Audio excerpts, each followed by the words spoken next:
আমাদেরকে বলাই আছে আর কি, যে আমি যদি দুম করে বেরিয়ে যাই তাহলে আমাকে হোয়াটসঅ্যাপে একটা মেসেজ করে দিও, দুম করে যদি নেটওয়ার্ক চলে যায় আমাকে মেসেজ করে দিও, কারণ আমি তো হয়তো এদিকে বক বক করে যাবো, বুঝতে পারবো না। তো সেইটা আমাকে একটা মেসেজ ড্রপ করে দিও, ঠিক আছে? ওকে, তাহলে আমরা শুরু করি। আজকে আমাদের অ্যারোমেটিক ইলেকট্রোফিলিক সাবস্টিটিউশন হচ্ছে আমাদের আজকের পড়ার বিষয়। এই অ্যারোমেটিক ইলেকট্রোফিলিক সাবস্টিটিউশনের মধ্যে তিনটে কথা আছে, একটা হচ্ছে অ্যারোমেটিক, একটা হচ্ছে ইলেকট্রোফিলিক, আর একটা হচ্ছে সাবস্টিটিউশন। তিনটে কথাই আলাদাভাবে তোমার জানা আছে। অ্যারোমেটিক মানে ওই 6 পাই ইলেকট্রন থাকবে, সাইক্লিক কনজুগেশন থাকবে, স্পেশাল স্টেবিলিটি থাকবে, 4n+2 পাই ইলেকট্রন থাকবে অ্যাকচুয়ালি বলা উচিত। তো বেঞ্জিন একটা অ্যারোমেটিক কম্পাউন্ড, অ্যারোমেটিসিটি তুমি ডিটেইলে সেমিস্টার 2 তে পড়ে এসেছো। তারপরের কথাটা হচ্ছে ইলেকট্রোফিলিক। আর ইলেকট্রোফিলিক মানে যে ইলেকট্রনকে পছন্দ করে, অর্থাৎ যার মাথায় ইলেকট্রনের ডেফিসিয়েন্সি আছে, প্লাস চার্জ থাকতে পারে বা ডেল প্লাস চার্জ থাকতে পারে, এরকম একটা কিছু অংশ, সেটা হচ্ছে ইলেকট্রোফাইল। সেটাও তুমি পড়ে এসছো সেমিস্টার 1-এই, তুমি সেখানে নিউক্লিওফাইল, ইলেকট্রোফাইল এসবের ডেফিনেশন সব দেওয়া হয়েছে। সাবস্টিটিউশন মানে হচ্ছে একটা পার্টকে সরিয়ে মলিকিউলের মধ্যে আরেকটা কেউ এসে বসলো, সেটাকে বলি সাবস্টিটিউশন। সাবস্টিটিউশনের অ্যালিফ্যাটিক ভেরিয়েশন, যেটা তোমরা SN1, SN2, SNI, SN1 prime, SN2 prime ইত্যাদি এই যে জিনিসগুলো তোমরা নিশ্চয়ই সেমিস্টার 2 তে পড়েছো। সাবস্টিটিউশন কাকে বলে সেটাও তোমাদের জানা আছে। তাহলে এই তিনটে শব্দকে একসাথে নিয়ে এসে হচ্ছে অ্যারোমেটিক ইলেকট্রোফিলিক সাবস্টিটিউশন। তাহলে জিনিসটা কি? এইটুকু বোঝা যায় যে এটা অ্যারোমেটিক রিং এর উপরে সাবস্টিটিউশন হবে, অর্থাৎ অ্যারোমেটিক রিং থেকে কেউ একটা বেরিয়ে যাবে, কেউ একটা ঢুকবে, সাবস্টিটিউশন হবে, এবং সেটা হবে অ্যারোমেটিক রিং এর উপরে। এবং ইলেকট্রোফিলিক সাবস্টিটিউশন মানে সেখানে কেউ একটা ইলেকট্রোফাইল ঢুকবে, একটা ইলেকট্রোফাইল বেরিয়ে যাবে, মানে যে বেরোবে সেও একটা ইলেকট্রোফাইল, যে ঢুকবে সেও একটা ইলেকট্রোফাইল। এখন যেরকম নিউক্লিওফিলিক সাবস্টিটিউশনের ক্ষেত্রে আমরা দেখেছিলাম যে ধরো CH3I এর উপরে তুমি যদি OH- দিয়ে ট্রিট করো, তাহলে মিথানল তৈরি হয় আর আয়োডাইড বেরিয়ে আসে। আয়োডাইডকে আমরা বলি লিভিং গ্রুপ, ওটাকে কায়দা করে বলা হয় নিউক্লিওফিউজ। আর OH- যে অ্যাটাকটা করছে কার্বনের উপরে এবং ধাক্কা মেরে আয়োডাইডকে বের করে দিচ্ছে, তাকে আমরা বলি নিউক্লিওফাইল।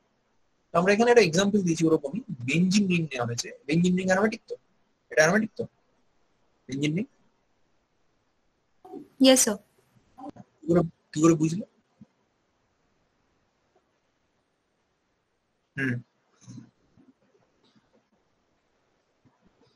হ্যাঁ, মানে 4n+2 পাই ইলেকট্রন আছে, সাইক্লিক কনজুগেশন আছে। কনজুগেটেডটা বলাটা পুরোটা ঠিক হলো না, বলতে হবে সাইক্লিক কনজুগেটেড, অর্থাৎ প্রত্যেকটা রিং এলিমেন্টের উপরে একটা করে আনহাইব্রিডাইজ পি অরবিটাল আছে এবং সাইক্লিক কনজুগেশন আছে, 4n+2 পাই ইলেকট্রন আছে, n=1। তাহলে বেঞ্জিন হচ্ছে অ্যারোমেটিক।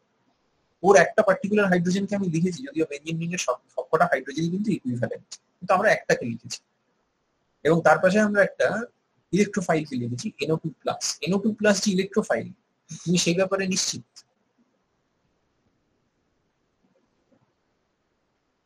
মানে NO2+টা যে একটা নিউক্লিওফাইলের সঙ্গে রিঅ্যাকশন করতে চাইবে, সে যে একটা ইলেকট্রোফাইলের সঙ্গে রিঅ্যাকশন করতে চাইবে না, সেই ব্যাপারটা তুমি নিশ্চিত তো?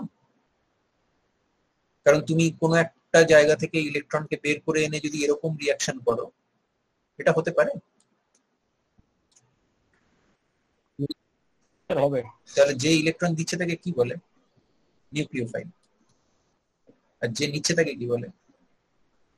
তাহলে NO2+ ডিসাইডেডলি সেটা ইলেকট্রোফিলিক। মাথায় প্লাস চার্জ আছে, নাইট্রোজেন কোয়াড্রাভ্যালেন্ট হয়ে আছে, তো অবভিয়াসলি অক্সিজেনের ইলেকট্রন উইথড্রয়িং ক্যাপাসিটি আছে, নাইট্রোজেন খুবই অস্বস্তিতে আছে এবং সে অবভিয়াসলি নিউক্লিওফাইলকে ইনভাইট করবে। এবং এই রিঅ্যাকশনটাতে সাবস্টিটিউশন হয়েছে, এটা তো তুমি কনভিন্সড। এই যে হাইড্রোজেনটা ছিল সেটা নেই, সেটা বেরিয়ে গেছে এবং সেটা বেরিয়েছে H+ হিসেবে।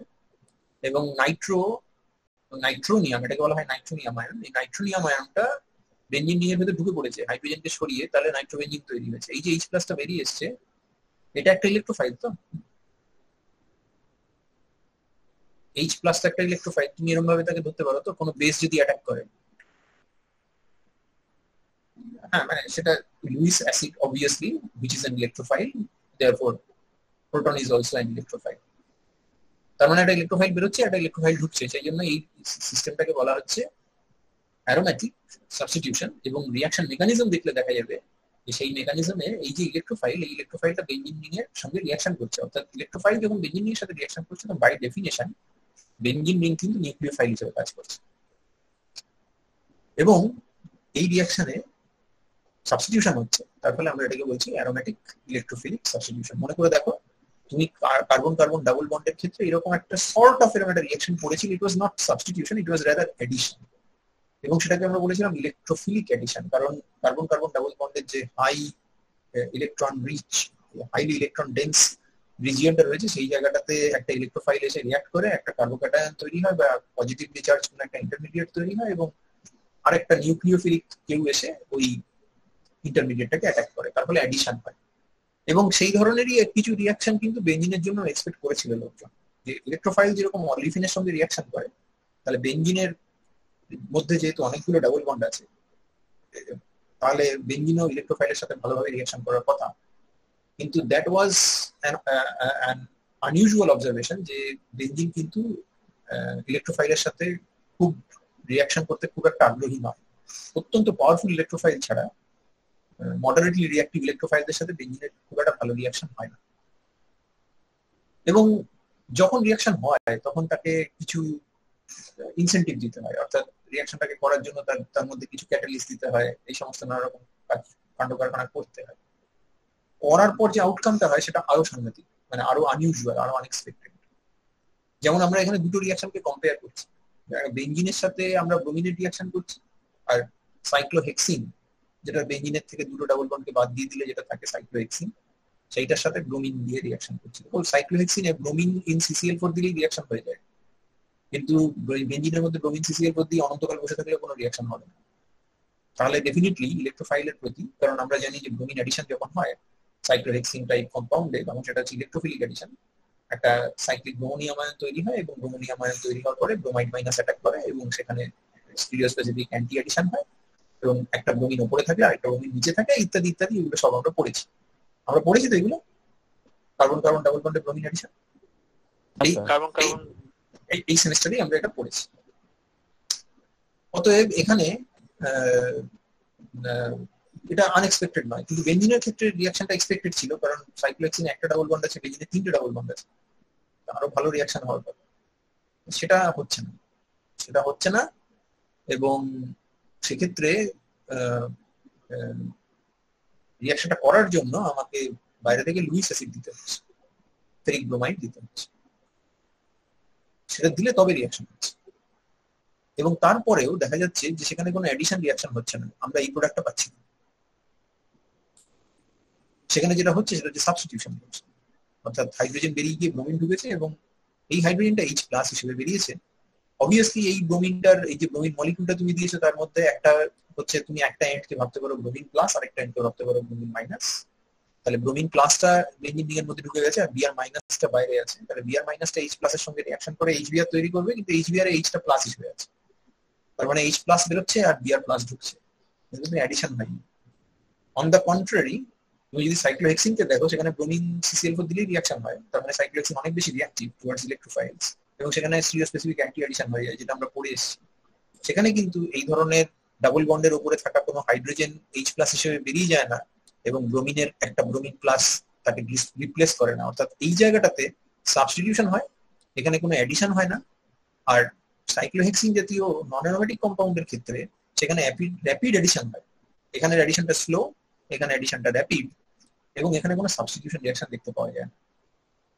এখন এর একটা ডিটেইল থার্মোডাইনামিক অ্যানালিসিস করা যায়, আমি তার মধ্যে ঢুকবো না, কিন্তু আমি তোমাদেরকে দুটো এনার্জি প্রোফাইল ডায়াগ্রাম দেখাবো।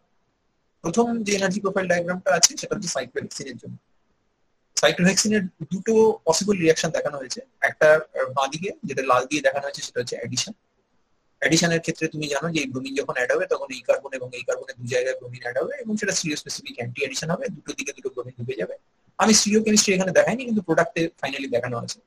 এই ডায়াগ্রামটা রেইনহার্ড ব্রুকনারের বই থেকে নেওয়া, আমি ডায়াগ্রামটা কিছুটা মডিফাই করেছি, বাট মেইন ডায়াগ্রামটা ওনারই আঁকা। সাবস্টিটিউশনটা যদি তুমি দেখো, মানে সেটা যদি তুমি কনসিডার করো, তাহলে সাবস্টিটিউশনের সময় তোমাকে দেখতে হবে যে এই একটা যে কোনো একটা হাইড্রোজেনকে সরিয়ে একটা ব্রোমিন ঢুকেছে, এবং এখান থেকে HBr বেরিয়ে এসেছে। তো এদের দুজনের, এই দুটো অ্যাডিশন এবং সাবস্টিটিউশনের, এদের আরডিএসটা সেম, অর্থাৎ সাইক্লোহেক্সিনের সাথে ব্রোমিনের রিঅ্যাকশনে ব্রোমোনিয়াম আয়ন তৈরি হওয়া, সাইক্লিক ব্রোমোনিয়াম আয়ন তৈরি হওয়া, এইটা হচ্ছে আরডিএস। অতএব এই দুটোর আরডিএসটা কমন, কিন্তু আরডিএস এর পরে এই সাইক্লিক ব্রোমোনিয়াম আয়নটা কিরকম বিহেভ করছে তার উপর বেস করে তোমার আউটকামটা চেঞ্জ হয়ে যাবে। যদি সাইক্লিক ব্রোমোনিয়াম আয়নের যে কোনো একটা কার্বনে Br মাইনাস অ্যাটাক করে, এবং সাইক্লিক ব্রোমোনিয়াম আয়ন খুলে যায়, SN2 রিঅ্যাকশন হয়, যেখানে ব্রোমাইডটা অবভিয়াসলি একটা নিউক্লিওফাইল হিসেবে কাজ করছে, তাহলে আমরা অ্যাডিশন প্রোডাক্ট পাবো। আর ওই ব্রোমাইডটাই যদি নিউক্লিওফাইল হিসেবে কাজ না করে যদি এই হাইড্রোজেনটাকে বা যে কোনো একটা হাইড্রোজেনকে তুলে নেয়, এই হাইড্রোজেন বা হাইড্রোজেন যে কোনো একটা তুলতে পারে, আমি উপরেরটাকে তুলেছি, তুমি নিচেরটাও দেখাতে পারো, ওই হাইড্রোজেনটাকে তুলে নেয় এবং তারপর সাইক্লিক ব্রোমোনিয়াম আয়নের ব্রেকেজটা এমন ভাবে হয় যাতে একটা ডাবল বন্ড তৈরি হয়, তাহলে আমরা সেখানে একটা সাবস্টিটিউশন রিঅ্যাকশন পাবো। যদিও দুটো আরডিএস একই জায়গায় আছে, কারণ বেসিক্যালি দুটো একই স্টেপ, তাই আমরা জাস্ট দুদিকে এঁকেছি। আমরা একই দিকে আঁকতে পারতাম, সেক্ষেত্রে আমাকে একটা আরডিএস এঁকে তারপর এরকম একটা কিছু আঁকতে হতো, কিন্তু আমরা দুদিকে আঁকাটা পছন্দ করেছি। তো অ্যাডিশনের যে ট্রানজিশন স্টেট, আরডিএস এর পরে অ্যাডিশনের ট্রানজিশন স্টেট হচ্ছে এইটা, আর সাবস্টিটিউশনের ট্রানজিশন স্টেট হচ্ছে এইটা। তো এই দুটোর মধ্যে কোনটা লোয়ার? অ্যাডিশন টিএস আর সাবস্টিটিউশন টিএস এর মধ্যে অ্যাডিশন টিএস। রিঅ্যাকশন কাইনেটিক্যালি কন্ট্রোল, তাহলে রিঅ্যাকশন কিন্তু অ্যাডিশনের দিকে যাবে, সাবস্টিটিউশনের দিকে যাবে না। এই সিস্টেমটাকে চেঞ্জ করে তুমি যদি বেঞ্জিনের দিকে যাও, তাহলে তুমি একটা অন্যরকম জিনিস দেখতে পাবে। এবং এখানে দেখাই যাচ্ছে যে সাইক্লোহেক্সিনের মধ্যে ব্রোমিন যদি অ্যাড করো, তাহলে overall reaction exothermic by 27 kilocalorie per mole, -27। আর ওয়ারাস যদি তুমি সাবস্টিটিউশন করো তাহলেও সেটা এক্সোথার্মিক, কিন্তু সেটা মাত্রই -11 কিলোক্যালোরি পার মোল। অর্থাৎ রিঅ্যাকশন যদি থার্মোডাইনামিক কন্ট্রোলেও থাকে তাহলেও কিন্তু এই প্রোডাক্টটা ডমিনেট করবে, অ্যাজ ওয়েল অ্যাজ যদি কাইনেটিক কন্ট্রোলে থাকে তাহলেও এই প্রোডাক্টটাই ডমিনেট করবে, বিকজ আরডিএস টা যদিও সেম, তারপরে যে দুটো আলাদা আলাদা টিএস আছে, একটা হচ্ছে অ্যাডিশন টিএস, একটা হচ্ছে সাবস্টিটিউশন টিএস। অ্যাডিশন টিএস টা considerably lower in energy compare to substitution TS. এরকম জিনিস আমরা আগে যখন kinetic control versus thermodynamic control করেছিলাম, 1,3 বিউটাডাইনের মধ্যে ব্রোমিন এডিশন বা এইচবিআর এডিশন, এগুলো যখন আমরা দেখেছি যে আরডিএস টা সেম কিন্তু তারপরে গিয়ে আলাদা হয়ে যায়। তো এই একই জিনিস যদি আমি রেপ্লিকেট করি বেঞ্জিনের জন্য, দুটো প্রথম দিকে দুটো ট্রানজিশন স্টেট সেম, অর্থাৎ বেঞ্জিনের মধ্যে একটা ব্রোমিন অ্যাড হয়ে সেখানে কোনো সাইক্লিক ব্রোমোনিয়াম আয়ন তৈরি হচ্ছে না, জাস্ট বেঞ্জিন এখানে অ্যাটাক করছে ব্রোমিনের উপরে। এখানে আরেকটা ব্রোমিন আছে, লেখাটা ভালো হচ্ছে না কিন্তু হোপফুলি তুমি বুঝতে পারছো। তো তাহলে এখানে একটা জায়গায় ব্রোমিন ঢুকে যাবে, আর ডাবল বন্ড একটা ভেঙে গেল, তার মানে রিং এর ভেতরে একটা প্লাস চার্জ আসবে, যে প্লাস চার্জটা কিন্তু অ্যাকচুয়ালি রেজোন্যান্স স্টেবিলাইজ। তুমি কি রেজোন্যান্স স্টেবিলাইজেশনটা দেখতে পাচ্ছ? প্লাস চার্জটা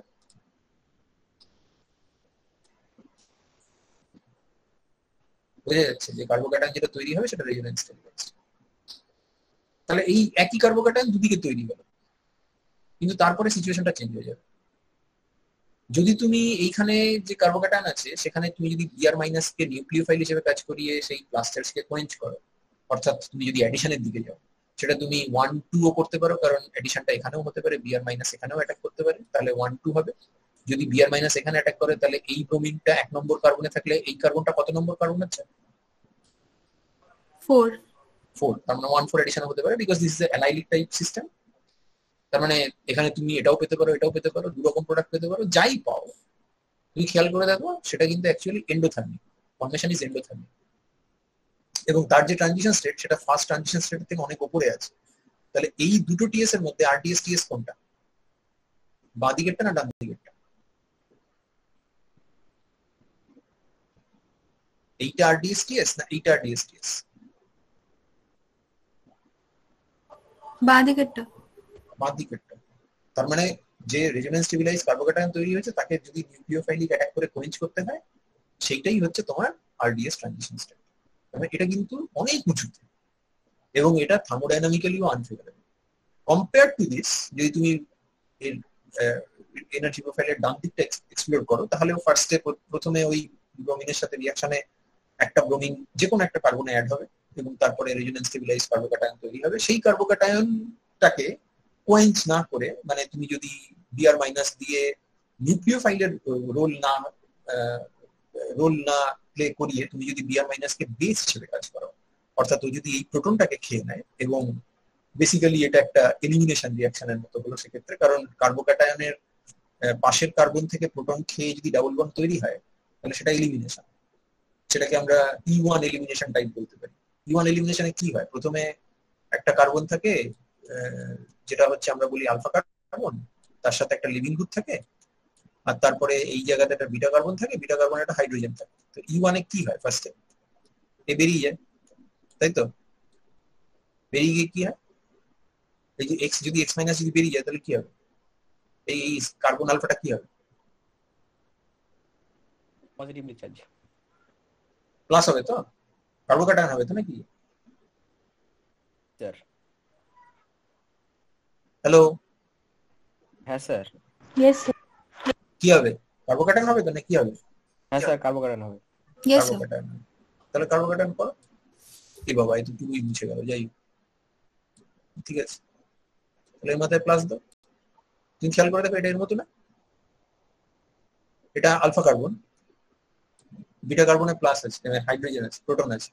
তাহলে যে কোনো একটা বেস যদি আসে, এবার বেসটা যদি এই প্রোটনটাকে খায়, তাহলে এ এখানে ফেলে দিল, তাহলে তুমি কি পাবে এখানে, কার্বন কার্বন ডাবল বন্ড। তাহলে তাই হচ্ছে। এবং এই যে প্রসেসটা, এই ব্লু কালার দিয়ে যে প্রসেসটা আমি দেখিয়েছি এখানে, মানে তোমার এনার্জি প্রোফাইল ডায়াগ্রামের ডান দিকটা, সেটা কিন্তু এনার্জেটিক্যালি অনেক বেশি ফেভারেবল। দেখো খেয়াল করে, এই ট্রানজিশন স্টেট আর এই ট্রানজিশন স্টেটের মধ্যে কোনটা RDS/TS? এটাকে ধরে নাও 1 নম্বর, এটাকে ধরে নাও 2 নম্বর। কোনটা RDS? 1 নম্বর। 1 নম্বরটা RDS, নাম্বার 1 ইজ RDS। আর তোমার এই দিকের ক্ষেত্রে যখন তুমি বাঁ দিকটা দেখছো, অ্যাডিশন কম্পাউন্ডটা দেখছো, দেখো অ্যাডিশনের জন্য RDS/TS যদি তুমি এটাকে 3 নম্বর দাও, এটাকে 4 নম্বর দাও, 4 নম্বর হচ্ছে RDS/TS। তো এই পাথওয়েটা আর এই পাথওয়েটা, এই দুটোর মধ্যে কাইনেটিক্যালি কোনটা মোর ফেভারেবল? কোথায় লোয়ার এনার্জি ট্রানজিশন স্টেট গুলো আছে? ডান দিকেরটাতে। ডান দিকে। তার মানে ব্লু পাথওয়ে দিয়ে যাবে, রেড পাথওয়ে দিয়ে যাবে না। যাবে না কেন, সেটাকে যদি তুমি ব্যাখ্যা করতে চাও, তাহলে সেটার বক্তব্যটা হচ্ছে এইটা, যে not only is this endothermic, this is also exothermic and by -11 kilocalorie per mole. So এই দুটো পাথওয়ের মধ্যে অলমোস্ট 20 কিলোক্যালোরি পার মোলের ডিফারেন্স আছে। মোস্ট ইম্পর্টেন্ট ফ্যাক্টর ইজ, তুমি যে প্রোডাক্টটা পেয়েছো H+ কে সরিয়ে Br+ কে ঢোকানোর ফলে, সেটা অ্যারোমেটিক। খেয়াল করো, 6 ইলেকট্রন সাইক্লিক কনজুগেশন ইনট্যাক্ট আছে। তার মানে এটাকে অ্যারোমেটিক বলা যাবে তো নাকি না যাবে না? এই যে ব্রোমোবেনজিন যেটা তৈরি হয়েছে, এটা অ্যারোমেটিক তো? Sir aromatic. হ্যাঁ স্যার। আর হোয়াট অ্যাবাউট দিস টু? এদের কি সাইক্লিক কনজুগেশন ইনট্যাক্ট আছে? কেন ইনট্যাক্ট নেই, কোথায় সমস্যা? মাঝে স্যার sp3 কার্বন ঢুকে গেছে। এই দুটো জায়গায় sp3 কার্বন ঢুকে গেছে, তাই তো? এখানে 1 2, এখানে 1 4। তার ফলে এখানে কোনো পি অরবিটালই নেই। তো পি অরবিটাল যদি না থাকে, তাহলে এখানে sp3 যদি হয়ে গিয়ে থাকে, তাহলে এখানে কি বলবো, সাইক্লিক কনজুগেশন নষ্ট হয়ে গেছে। সাইক্লিক কনজুগেশন নষ্ট হয়ে গেলে এখানে কটা ইলেকট্রন আছে বাই ইলেকট্রন, সেটা দেখারও কোনো দরকার নেই, সিস্টেম নন অ্যারোমেটিক হয়ে গেছে। তো অ্যারোমেটিক সিস্টেম আর নন অ্যারোমেটিক সিস্টেম, এই দুটোর মধ্যে কোনটা মোর স্টেবল? অ্যারোমেটিক। তাহলে যে ট্রানজিশন স্টেট অ্যারোমেটিসিটির দিকে তোমাকে নিয়ে যাচ্ছে, এই ট্রানজিশন স্টেটটা, আর এই ট্রানজিশন স্টেট তোমাকে অ্যারোমেটিসিটি অফার করতে পারছে না, তাহলে এই দুটো টিএস এর মধ্যে কোনটা মোর স্টেবল হওয়া উচিত? কমন সেন্স কি বলে? যে টিএসটা তোমাকে অ্যারোমেটিসিটির দিকে নিয়ে যাবে। তাহলে অ্যাডিশন যদি তুমি করো বেনজিনের একটা ডাবল বন্ডের অ্যাক্রস দিস ডাবল বন্ড, অথবা 1 4 বা 1 2 যাই করো, সেখানে তোমার প্রবলেমটা হচ্ছে যে প্রোডাক্ট তুমি পাবে, সে প্রোডাক্ট হচ্ছে non aromatic. On the other hand, যদি তুমি অ্যারোমেটিসিটি প্রিজার্ভ করতে চাও, তাহলে তোমাকে এডিশন রিঅ্যাকশন করা যাবে না, সেক্ষেত্রে তুমি সাবস্টিটিউশন রিঅ্যাকশন করবে। তাহলে আমরা কি বুঝতে পারলাম যে কেন বেনজিনে এডিশন রিঅ্যাকশন হয় না, সাবস্টিটিউশন হয়, আর কেন সাইক্লোহেক্সিনে সাবস্টিটিউশনটা না হয়ে এডিশন রিঅ্যাকশন হয়, সেটা আমরা বুঝতে পারলাম কি? ক্লিয়ার হয়েছে? সাইক্লোহেক্সিনের ক্ষেত্রে aromaticity is not a factor, বেনজিনের ক্ষেত্রে অ্যারোমেটিসিটি ইজ দি ফ্যাক্টর, ওইটাই মোস্ট ইম্পর্টেন্ট ফ্যাক্টর। ওকে, ঠিক আছে, তাহলে এবার সামনের দিকে যাই। এবারে এই যে রিঅ্যাকশন, এই রিঅ্যাকশনটার মেকানিজম বহুদিন ধরে নানা রকম এক্সপেরিমেন্ট করে লোকে প্রমাণ করেছে। যিনি প্রথম এইটার খানিকটা আধুনিক একটা রূপ দিয়েছিলেন, তিনি হচ্ছেন H.A. আর্মস্ট্রং। তিনি প্রথম মেকানিস্টিক ডেসক্রিপশন দিয়েছিলেন অ্যারোমেটিক ইলেকট্রোফিলিক সাবস্টিটিউশনের। যদিও তার যে ডেসক্রিপশন, সেটা টো এখন আর ফলো করা হয় না, কিন্তু হিস্ট্রিতে ওনার কন্ট্রিবিউশন থাকবে চিরকাল, যে অ্যারোমেটিক ইলেকট্রোফিলিক সাবস্টিটিউশনের মেকানিজম নিয়ে প্রথম একটা কনসেপচুয়াল ফ্রেমওয়ার্ক উনি তৈরি করার চেষ্টা করেছেন। তো বেঞ্জিন রিংকে বেসিক্যালি আমরা জানি যে তার 6টা পি অরবিটাল থাকে এবং পি অরবিটাল গুলো নিজেদের মধ্যে সাইক্লিক ওভারল্যাপ করে এবং 3টে ডাবল বন্ড আলাদা আলাদা নয়, তারা একই রকম ভাবে একটা লুপের মধ্যে 6টা পাই ইলেকট্রন ঘুরছে। এইগুলো সবকিছু যদি তুমি ধরে নাও তাহলে মোটামুটি এটা বলা যায় যে বেঞ্জিন রিংটাকে যদি তুমি ফ্ল্যাট শুয়ে আছে এরকম ধরো, তাহলে বেঞ্জিন রিং এর উপরে নিচে দুই জায়গায় ইলেকট্রন ডেন্সিটি থাকবে, যে ইলেকট্রন ডেন্সিটিকে আমরা এখানে দেখাচ্ছি। এটা বোঝা যাচ্ছে যে এইগুলো হচ্ছে হাইড্রোজেন, এইগুলো হচ্ছে কার্বন, আর এই যে লাল রঙের মেঘটা দেখতে পাচ্ছ আর নীল রঙের ক্লাউডটা দেখতে পাচ্ছ, এই দুটো মেঘ হচ্ছে বেসিক্যালি পাই ইলেকট্রন ডেন্সিটি। তুমি কি বুঝতে পারছো যে বেঞ্জিন রিং এর উপরে নিচে পাই ইলেকট্রন ডেন্সিটি আছে? এই জিনিসটাকে কি বলে? এই যে লাল নীল ছবিটা, এটার নাম কি? ইপিএম। ইপিএম মানে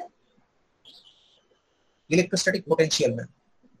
তার মানে এখানে বেসিক্যালি এটা একটা কম্পিউটেশন, যে বাইরে থেকে একটা প্লাস বা মাইনাস চার্জকে নিয়ে এসে ওর ইলেকট্রন ক্লাউডের গায়ে ছুঁয়ে ছুঁয়ে দেখা হয় যে কোথায় কোথায় অ্যাট্রাকশন হচ্ছে, কোথায় কোথায় রিপালশন হচ্ছে। যদি প্লাস চার্জ এনে অ্যাট্রাকশন হয় তাহলে বুঝতে হবে ওই জায়গাটায় নেগেটিভ চার্জের ডেন্সিটি বেশি আছে, আর যদি রিপালশন হয় তাহলে বুঝতে হবে ওই জায়গাটাতে নেগেটিভ চার্জের ডেন্সিটি কম আছে, অর্থাৎ ঘুরিয়ে বলতে গেলে পজিটিভ চার্জ ডেন্সিটি বেশি আছে।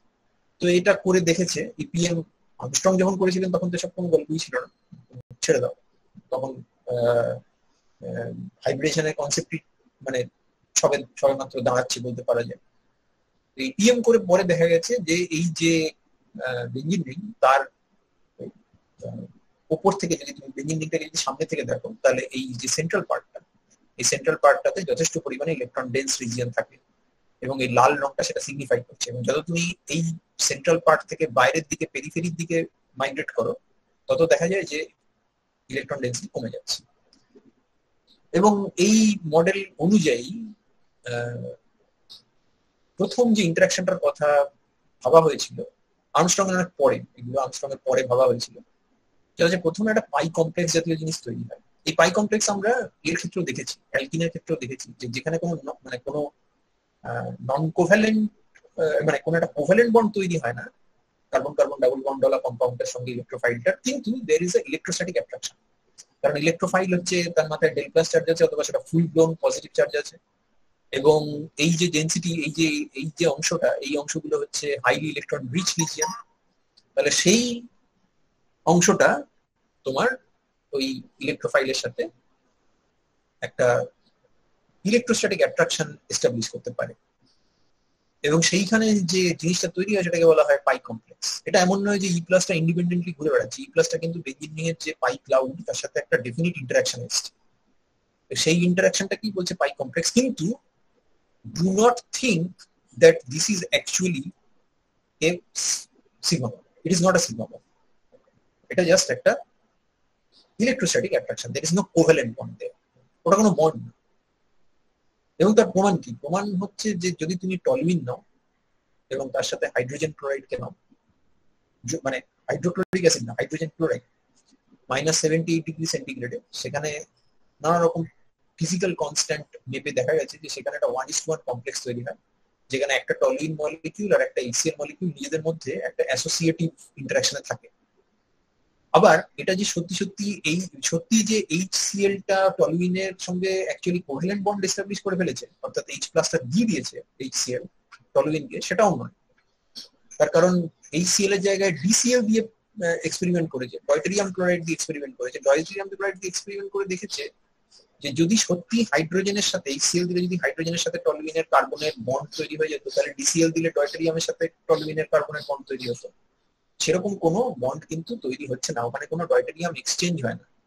ডিসিএল দেওয়ার পরে তারপরে যখন আবার রুম টেম্পারেচারে এনে আবার সেটাকে টলুইনটাকে এক্সামিন করেছে, তখন দেখেছে যে টলুইনের কোনো হাইড্রোজেন রিপ্লেসড হয়নি ডয়টেরিয়াম দিয়ে, যেটা ইনএভিটেবলি হতো যদি সত্যি সত্যি ডিসিএল ডি প্লাসটাকে ট্রান্সফার করে দিত অ্যারোমেটিক রিং এর কার্বনের উপর। এছাড়াও কিছু কিছু কম্পাউন্ড আছে যারা নিজেদের মধ্যে এই ধরনের পাই কমপ্লেক্স তৈরি করতে পারে, পার্টিকুলারলি একটা খুব ইলেকট্রন ডেন্স এবং একটা খুব ইলেকট্রন ডেফিসিয়েন্ট কম্পাউন্ড। ধরো এই কম্পাউন্ডটাকে বলা হয় পিকনিক অ্যাসিড। তুমি এটা নাম শুনেছো? 2,4,6 ট্রাইনাইট্রোফেনল। এই কম্পাউন্ড নিয়ে তার সাথে যদি তুমি একটা মোটামুটি ইলেকট্রন রিচ বেঞ্জিন রিং নাও, ইলেকট্রন রিচ বেঞ্জিন রিং বুঝবে কি করে? তো ধরা যাক তোমাকে বলেছে মেসিটিলিন, এই কম্পাউন্ডটা, তো মেসিটিলিনের 3টে মিথাইল গ্রুপ আছে। মিথাইল কি ধরনের এক্সার্ট করে?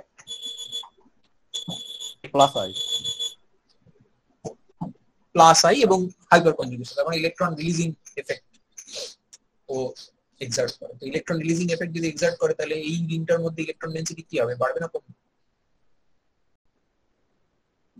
তার মানে এটা ইলেকট্রন রিচ। এবং এরা দেখা যায় যে এরা 1:1 কমপ্লেক্স তৈরি করে। এই ধরনের কমপ্লেক্স গুলোকে ছোট করে বলা হয় সিটিসি, চার্জ ট্রান্সফার কমপ্লেক্স, যেখানে তোমার খানিকটা নেগেটিভ চার্জ হয়তো এই মেসিটিলিন থেকে পিক্রিক অ্যাসিডের দিকে চলে গেছে। পিক্রিক অ্যাসিডের উপরে বসেছে 3টে নাইট্রো গ্রুপ। নাইট্রো আমরা জানি -I এবং -R এফেক্ট দেখায়, তাহলে ওরা হচ্ছে ইলেকট্রন উইথড্রয়িং গ্রুপ।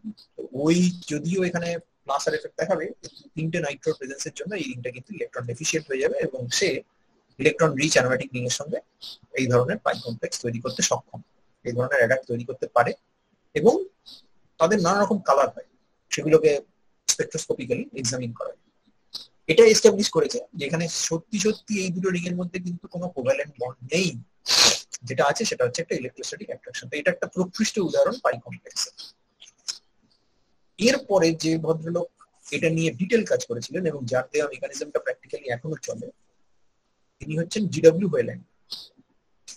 তিনি বলেছিলেন যে এটা অ্যাকচুয়ালি পাই কমপ্লেক্স তৈরি হয়, ফার্স্টে ই প্লাস এর সাথে একটা ইলেকট্রোস্ট্যাটিক অ্যাট্রাকশনে ঢোকে বেঞ্জিন রিং, একটা পাই কমপ্লেক্স তৈরি করে এবং পাই কমপ্লেক্স তৈরি করার পর এবার একটা তো কোনো পরিণতির দিকে যাবে, হয় পাই কমপ্লেক্সটা ভেঙে যাবে, ভেঙে গিয়ে আবার আগে যে জায়গায় ছিল সেখানে চলে যাবে, তা নাহলে এমন হতে পারে যে বেঞ্জিন রিং এর থেকে ইলেকট্রন বেরিয়ে গিয়ে সত্যি সত্যি এবার ইলেকট্রোফাইলকে অ্যাটাক করবে। অর্থাৎ বেঞ্জিন রিংটা এখানে নিউক্লিওফাইল হিসেবে কাজ করছে এবং এটা ইলেকট্রোফাইল হিসেবে কাজ করছে। তাহলে অ্যাটাক করলো, অ্যাটাক করার পরে এবারে সত্যি একটা কোভ্যালেন্ট বন্ড তৈরি হবে এবং যেটা আমরা দেখছিলাম যে একটা রেজোনেন্স স্টেবিলাইজড কার্বন ক্যাটায়ন তৈরি হবে। এটা রেজোনেন্স স্টেবিলাইজড, এটা ঠিক, কিন্তু এটা কি অ্যারোমেটিক? এই যে এই ক্যাটায়নটা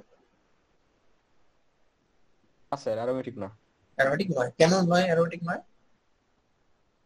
যেখানে ইলেকট্রোফাইলটা যুক্ত হয়েছে ওটা তো স্যার sp3।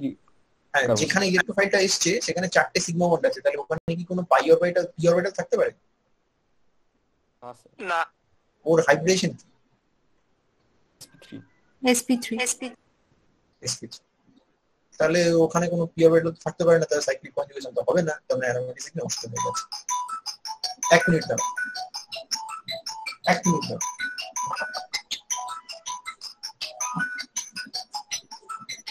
হ্যালো হ্যালো,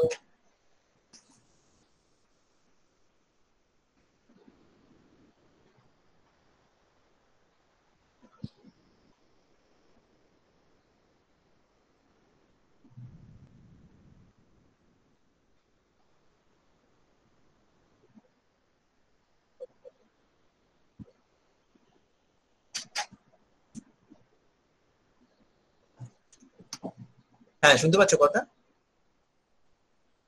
হ্যাঁ, একটা ফোন এসেছিল তো ধরে নিলাম, যাই হোক। হ্যাঁ, তো এবার এটা নন অ্যারোমেটিক, অ্যারোমেটিসিটি নষ্ট হয়ে গেছে এবং এই জিনিসটাকে বলা হয় সিগমা কমপ্লেক্স। বিকজ পাই কমপ্লেক্সের সাথে কন্ট্রাস্ট করে বলা হয় পাই কমপ্লেক্স মানে সেখানে কোনো সিগমা বন্ড নেই, মানে সিগমা বন্ড তো আছেই কিন্তু ইলেকট্রোফাইলের সঙ্গে সাবস্ট্রেটের কোনো সিগমা বন্ড নেই। কিন্তু এখানে সত্যি সত্যি ইলেকট্রোফাইলের সাথে তোমার বেঞ্জিন রিং সাবস্ট্রেটের সিগমা বন্ড আছে, সেজন্য একে বলা হয় সিগমা কমপ্লেক্স।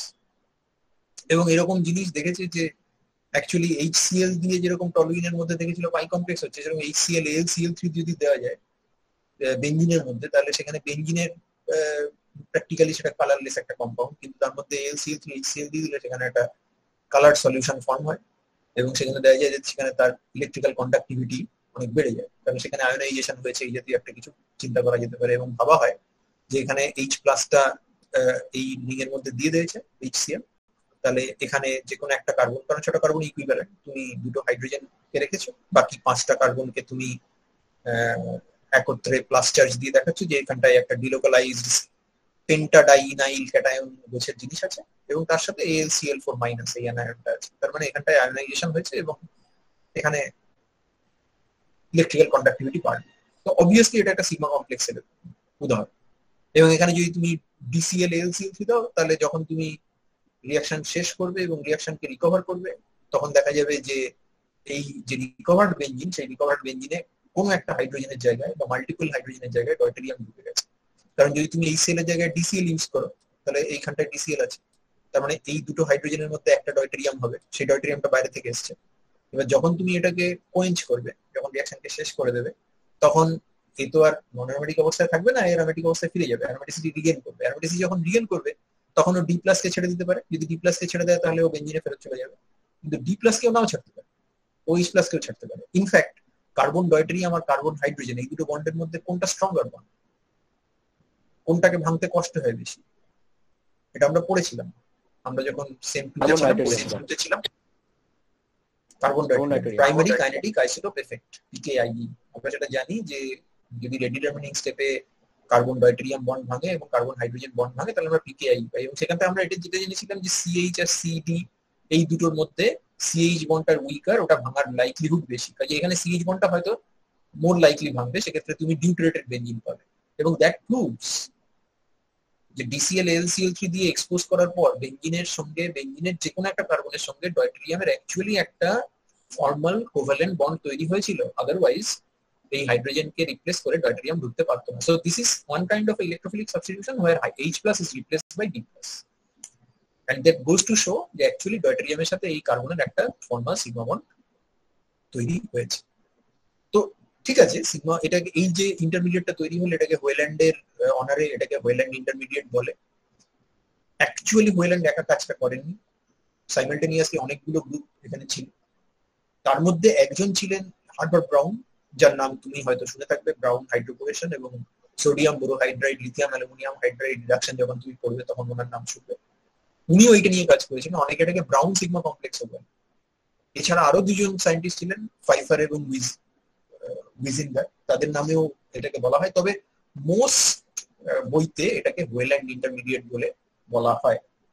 অনেকে এটাকে অ্যারেনিয়াম আয়ন বলে, কারণ অ্যারাইল রিং এর উপরে প্লাস চার্জ, তাহলে অ্যারেনিয়াম আয়ন। এবং অ্যারেনিয়াম আয়নের স্ট্রাকচারে আমি একটা জায়গায় একটু তোমাকে হাইলাইট করে দেবো, তুমি এইটা দেখে বুঝতে পারছো কি এই জায়গাটাতে এই পুরো রিংটার মধ্যে ইউনিক কার্বন কোনটা, কোনটা ইউনিক কার্বন সেটা একদম আলাদা, সেটা হচ্ছে এই কার্বনটা, তাই তো? হ্যাঁ স্যার। Yes. বাকি কার্বন গুলোর সঙ্গে ওর তফাৎ কোথায়? Hybridization sp3. সেটা আলাদা। হ্যাঁ, ওটার হাইব্রিডেশনটা আলাদা আছে। এবং বাকি যে কার্বন গুলো আছে প্রত্যেকের হাইব্রিডেশন sp2, এবং তারা ওই পেন্টাডাইনাইল সিস্টেমের মধ্যে আছে। অতএব কেউ যদি এইটা লেখে, এটা কিন্তু ভুল, এরকম বহু জায়গায় আমি দেখেছি, মানে লিখতে দেখেছি, হয়তো ক্যাজুয়ালি লেখা হয় জিনিসটা। এইটা যদি কেউ লেখে তাহলে সেটা কিন্তু বাবু ভুল। ধরো তোমাকে বললো যে এরকম একটা কিছু আছে, ধরো এখানটায় আছে এইচ আর এখানটায় আছে ডয়টেরিয়াম, ঠিক আছে? তাহলে এইখানটাতে ধরো তুমি প্লাস চার্জ দিয়েছো, তাহলে এইবার প্লাস চার্জটা এরকম কেন হলো? আচ্ছা, ধরো এই প্লাস চার্জটা তুমি লিখেছো, তাহলে এখানে ডাবল বন্ড আছে, এখানে ডাবল বন্ড আছে, এবার তুমি রেজোন্যান্স স্ট্রাকচার রাখবে, যা আবার রাখবে। এইটার যদি তুমি সত্যি ক্যানোনিক্যাল ফর্ম না এঁকে যদি তুমি রেজোন্যান্স হাইব্রিড দেখাতে চাও, তাহলে তোমাকে এইটা আঁকতে হবে। এখানে ডট ডট ডট ডট তাই আঁকতে হবে তো, দেখো, তাই তো? কারণ প্লাস চার্জ কোথায় ঘুরবে, প্লাস চার্জ কোথায় ঘুরবে, এখানে, এখানে, এই দুটো জায়গায়, আর যেখানে অলরেডি বসে আছে, ঠিক আছে? কিন্তু কেউ যদি এইটা এঁকে ফেলে, এটা কি ঠিক? দেখো তো,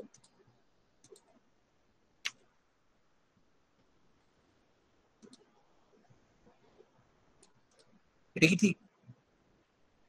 No, sir.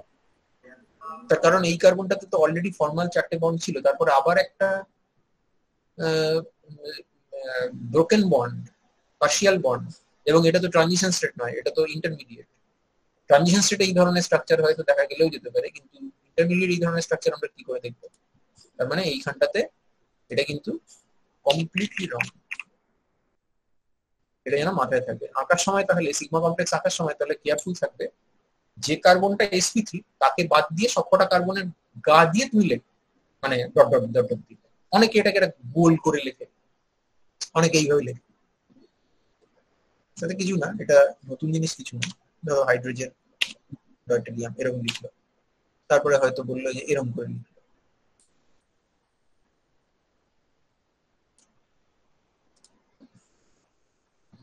এটাও দেখেছি। এটা ঠিক আছে তো নাকি? দেখো এটা অ্যাকচুয়ালি ডটেড হলে বেটার।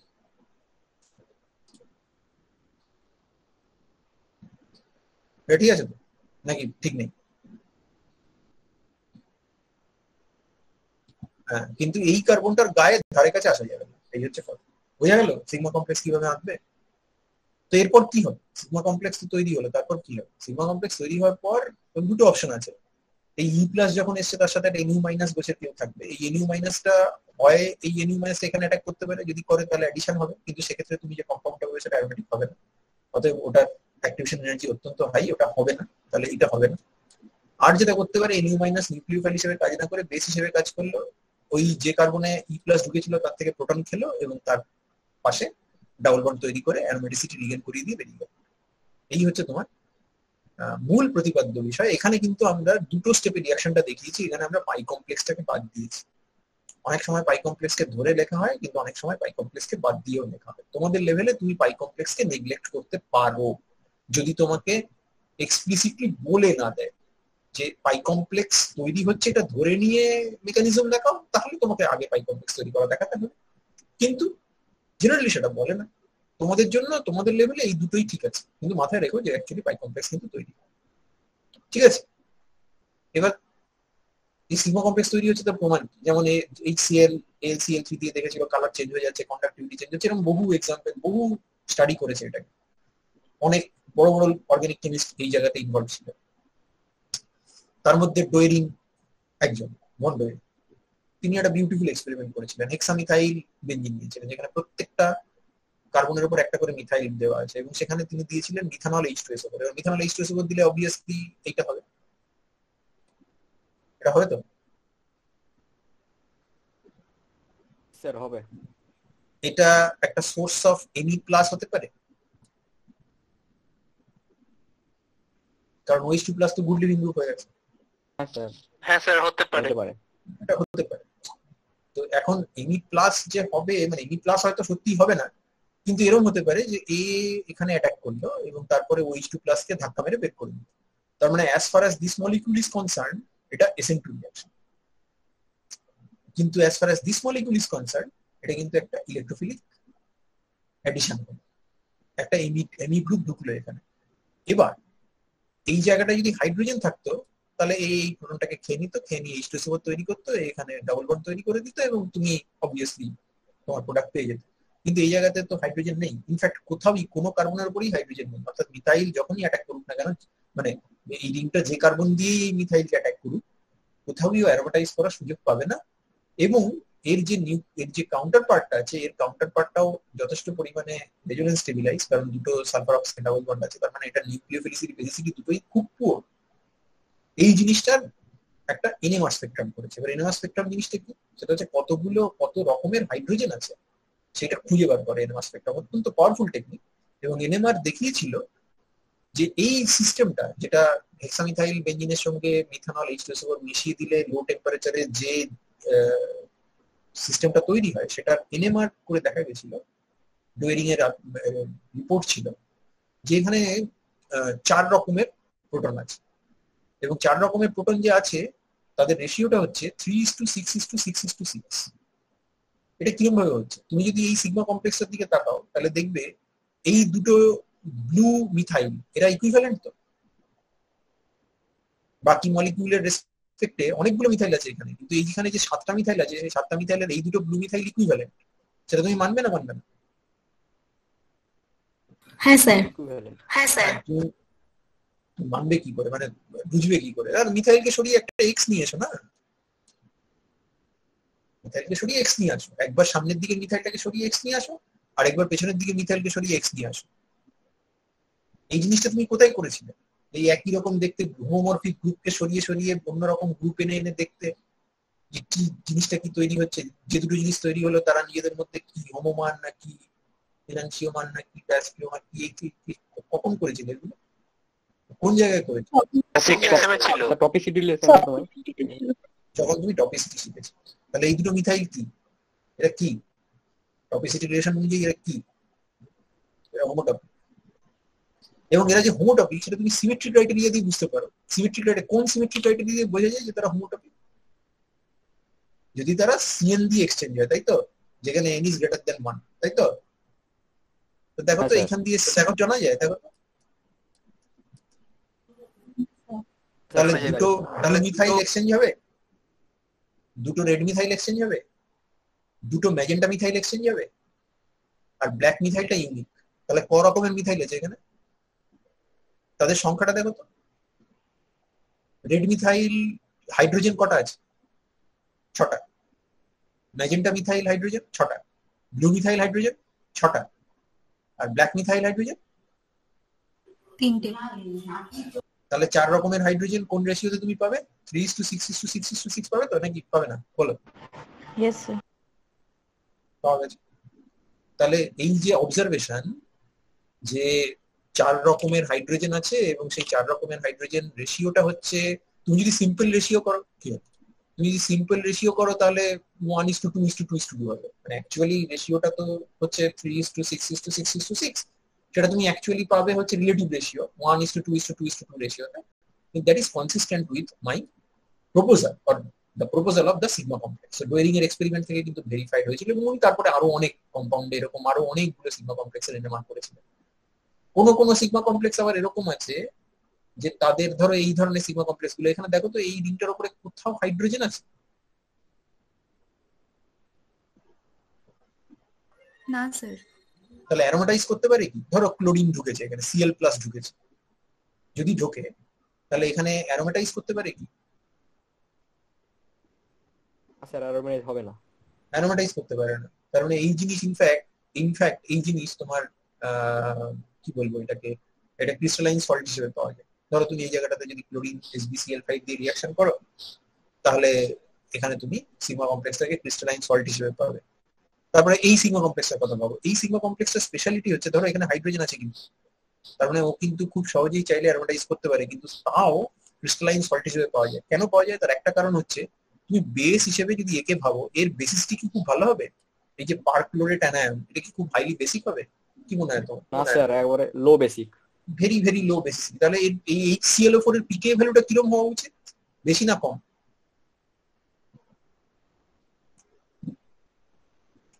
কম। বেশি হবে। বেশি কেন হবে? বেশি কেন হবে?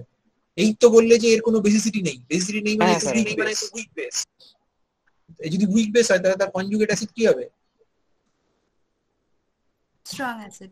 স্ট্রং অ্যাসিড হলে পিকে ভ্যালু কি হয়? কম হবে। কম হবে, ঠিক আছে? এটা খুবই কম, আমার এক্স্যাক্টলি ডেটাটা মনে নেই, মাইনাস সামথিং সামথিং হবে। তাহলে এ নিজে হাইড্রোজেনকে খেতে চায় না, ফার্স্ট অফ অল, এটা একটা কারণ।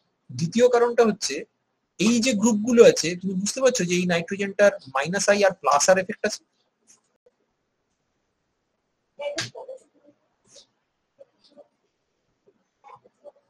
+R এফেক্ট আছে? হ্যাঁ স্যার। আছে না? নেই? আছে স্যার। আছে স্যার। তার মানে এই ধরনের রেজোনেন্স দেখাতে পারে না, পারে না?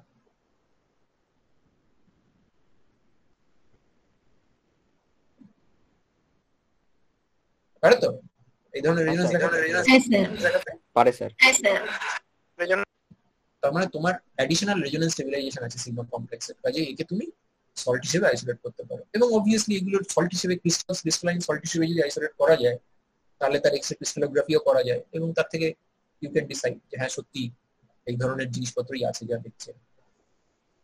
আচ্ছা, এবার তাহলে আমি পাই কমপ্লেক্সটাকে বাদ দিয়ে টোটাল জিনিসটাকে এক জায়গায় লিখেছি। সেটা হলো E+ এর সাথে অ্যারোমেটিক রিং এর রিঅ্যাকশন, সেখানে E+ কে ধরলো, ধরার পর সিগমা কমপ্লেক্স তৈরি হলো, which is resonance stabilised carbocation cyclohexadienyl cation. Cyclohexa হবে তার কারণ 6টা তো কার্বন অ্যাটম আছে, কিন্তু তুমি যদি এই শুধু এই স্ট্রাকচারাল ফ্র্যাগমেন্টটুকু দেখো তাহলে এটা পেন্টাডাইনাইন, কারণ 5টা কার্বনের উপরে প্লাস চার্জটা ঘুরছে। আর তারপরে ডিউটিফুলি সে একটা H+ কে ছেড়ে দেবে, ছেড়ে দিয়ে সাবস্টিটিউশন প্রোডাক্টে চলে যাবে। এখানে আমরা Nu- লিখছি two balance the charge of the E+ fragment, but this is not a nucleophile, this is actually a base. তো এর ইয়েটা কিরকম, মানে এনার্জি প্রোফাইল ডায়াগ্রামটা কিরকম? প্রথম স্টেপে অ্যারোমেটিসিটি নষ্ট হচ্ছে, agreed or disagreed? Yes sir, agreed. Agreed. আর সেকেন্ড স্টেপে অ্যারোমেটিসিটি রিগেইন করছে, এগ্রিড তো? হ্যাঁ স্যার। হ্যাঁ স্যার। তাই যদি হবে তাহলে আমরা আমাদের কমন সেন্স থেকে এটা বলতে পারি যে ট্রানজিশন স্টেট 1 টা ট্রানজিশন স্টেট 2 থেকে একটু উঁচুতে থাকার কথা, because it is something which leads to a non-aromatic compound. On the other hand, এই non-aromatic compound থেকে এটা যখন aromaticity gain করবে সেটা যাবে TS2 থ্রু দিয়ে, এবং সেখানে যেহেতু aromaticity ফিরে আসছে তাই TS2 টা TS1 এর থেকে একটু নিচেতে থাকবে। তাহলে RDS টা কোনটা হবে TS1 আর TS2 এর মধ্যে? TS1. TS1 টা এরকম দেখে নাও, তুমি বুঝতে পারছো কিনা? This is the new bond being formed between the benzene ring carbon and the electrophile, and this is the double bond that is being destroyed. ওখানে ডাবল বন্ডটা থাকবে না।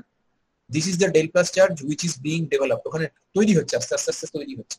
And this is the del plus charge which is disappearing, কারণ ইলেকট্রোফাইলের মাথায় আগে plus charge ছিল, সেটা যখন sigma কমপ্লেক্সে গেছে সেটা ডিসঅ্যাপিয়ার করে গেছে, সেই জন্য এই ডেল প্লাসটা হচ্ছে ডিসঅ্যাপিয়ারিং প্লাস চার্জ। ঠিক আছে তো? কোনো অসুবিধা আছে? ক্লিয়ার। TS2 টা দেখে নাও। TS2 তে basically Nu minus is acting as a base, therefore this is the bond that is forming, NuH bond. This is the bond that is breaking, carbon hydrogen bond ভেঙে যাচ্ছে আস্তে আস্তে। This is the bond which is being formed, carbon carbon double bond আবার তৈরি হচ্ছে। This is the plus charge which is now going to be neutral, এখানে কোনো plus charge থাকবে না, therefore this is the disappearing positive charge. আর এই নিউক্লিওফাইলের মাথায় negative charge ছিল, সেটা যখন NuH হয়ে যাবে তখন সেটাও একটা ডিসঅ্যাপিয়ারিং নেগেটিভ চার্জ, অর্থাৎ এই চার্জটাও আলটিমেটলি নিউট্রালাইজড হয়ে যাবে। দুটো টিএস বুঝে নিয়েছো? বলো, কোনো অসুবিধা আছে কি? Any problems? কোনো সমস্যা আছে? না স্যার। ওকে, যেটা মোস্ট ইম্পর্টেন্ট দেখার সেটা হচ্ছে যে এর কাইনেটিক সম্বন্ধে যদি কোনো কথা বলতে হয় তাহলে আমাকে তো, যেহেতু আমি টিএস এর লাইফ টাইম খুব ছোট, তাকে ধরা যায় না, মানে ধরা যায় কিন্তু যে কোনো যন্ত্র দিয়ে তো ধরা যায় না, তাহলে তার সম্বন্ধে কোনো আইডিয়া করতে গেলে আমাকে হ্যামন্ডস পস্টুলেট কাজে লাগাতে হয়। হ্যামন্ডস পস্টুলেট বলেছিল যে এনার্জি প্রোফাইল ডায়াগ্রামে যদি এ বি সি তিনটে পরপর স্পিসিস হয়, বিটা মাঝখানে স্পিসিস, সেটা এর মতো দেখতে হবে না সির মতো দেখতে হবে, সেটা ডিপেন্ড করে এনার্জেটিক্যালি সে কার কাছে আছে তার উপরে। এইবার তোমার TS1 টা RDS TS বলে তুমি এক্সপেক্ট করছো, তাহলে যদি তোমার রেট ইমপ্রুভ করতে হয় তাহলে TS1 কে নিচুর দিকে নামাতে হবে। যদি কোনো কারণে TS1 উপরে উঠে যায় তাহলে রেট কমে যাবে, TS1 যদি কোনো কারণে স্টেবিলাইজ হয় তাহলে রেট বাড়বে, ইত্যাদি so on and so forth. কোন ধরনের ফ্যাক্টর TS1 কে ডিস্টেবিলাইজ করবে, কোন ধরনের ফ্যাক্টর TS1 কে স্টেবিলাইজ করবে, সেটা আমি বুঝবো কি করে? TS1 এই রিঅ্যাক্ট্যান্ট আর সিগমা কমপ্লেক্স এই দুটোর মধ্যে কোনটার মতো বেশি দেখতে? Sigma complex. তাহলে সিগমা কমপ্লেক্স কে যে জিনিস স্টেবিলাইজ করবে TS1 কে সেই জিনিস স্টেবিলাইজ করবে তো, এমন স্পষ্টটা অনুযায়ী? হ্যাঁ স্যার। পরাত্মক কথা। আর যদি কোনো কারণে সিগমা কমপ্লেক্স ডিস্টেবিলাইজ হয় তাহলে TS1 কি হবে? ডিস্টেবিলাইজ হয়, তাহলে রেট অফ দ্য রিঅ্যাকশন কমে যাবে। এই হলো গল্প। এবং যদি কোনো জায়গায় এরকম সিচুয়েশন হয় যেখানে ফার্স্ট স্টেপটা হচ্ছে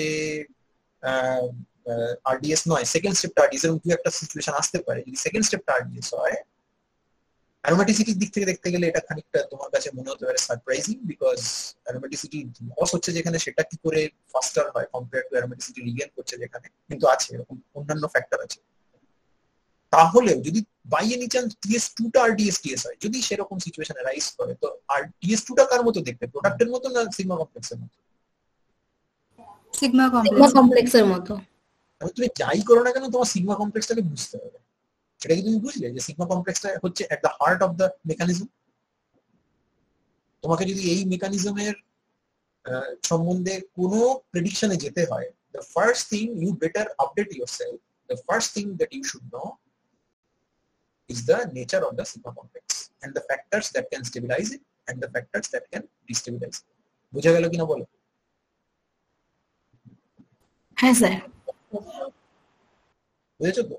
এবার মেকানিজমের প্রুফ দেখাতে চাইছি। বলি প্রথমেই যেটা করে সেটা হচ্ছে যে রেট এক্সপ্রেশন মাপে, রেট ইকুয়েশনটা মাপে, মানে এক্সপেরিমেন্টালি দেখে, করে সেটআপ করে। তো নাইট্রেশন অফ বেনজিন করেছিল, আমি সিম্পলিফাইড হয়তো তোমাকে বলছি, এর মধ্যে আরো জটিল সব ব্যাপার রয়েছে, তার মধ্যে আমি যাচ্ছি না। তো রেট লটা দেখেছে, rate of the reaction is rate constant multiplied by concentration of benzene first power নাইট্রোনিয়ামের ফার্স্ট পাওয়ার। তার মানে second order overall, first order with respect to benzene, first order with respect to Na2 plus, benzene থেকে nitrobenzene তৈরি হচ্ছে। তো তিনখানা proposal দিয়েছে, তিনটে প্রপোজাল। থিওরিটিক্যালি তুমি তিনটে প্রপোজাল দিতে পারো, মানে এর বাইরে আর হয় না। পোলার মেকানিজম যদি হয়। যদি র্যাডিক্যাল বলো তাহলে সেটা অন্য কথা, সেটার মধ্যে আমি যাচ্ছি না। পাথওয়ে 1 বলছে এটা বন্ড ব্রেকিং আর বন্ড মেকিং কনসার্টেড, অর্থাৎ এই নাইট্রোজেনের সাথে এই কার্বনের বন্ডটাও একটা স্টেপে তৈরি হচ্ছে আর এই কার্বনের সাথে হাইড্রোজেনের বন্ডটাও একটা স্টেপেই ভাঙছে।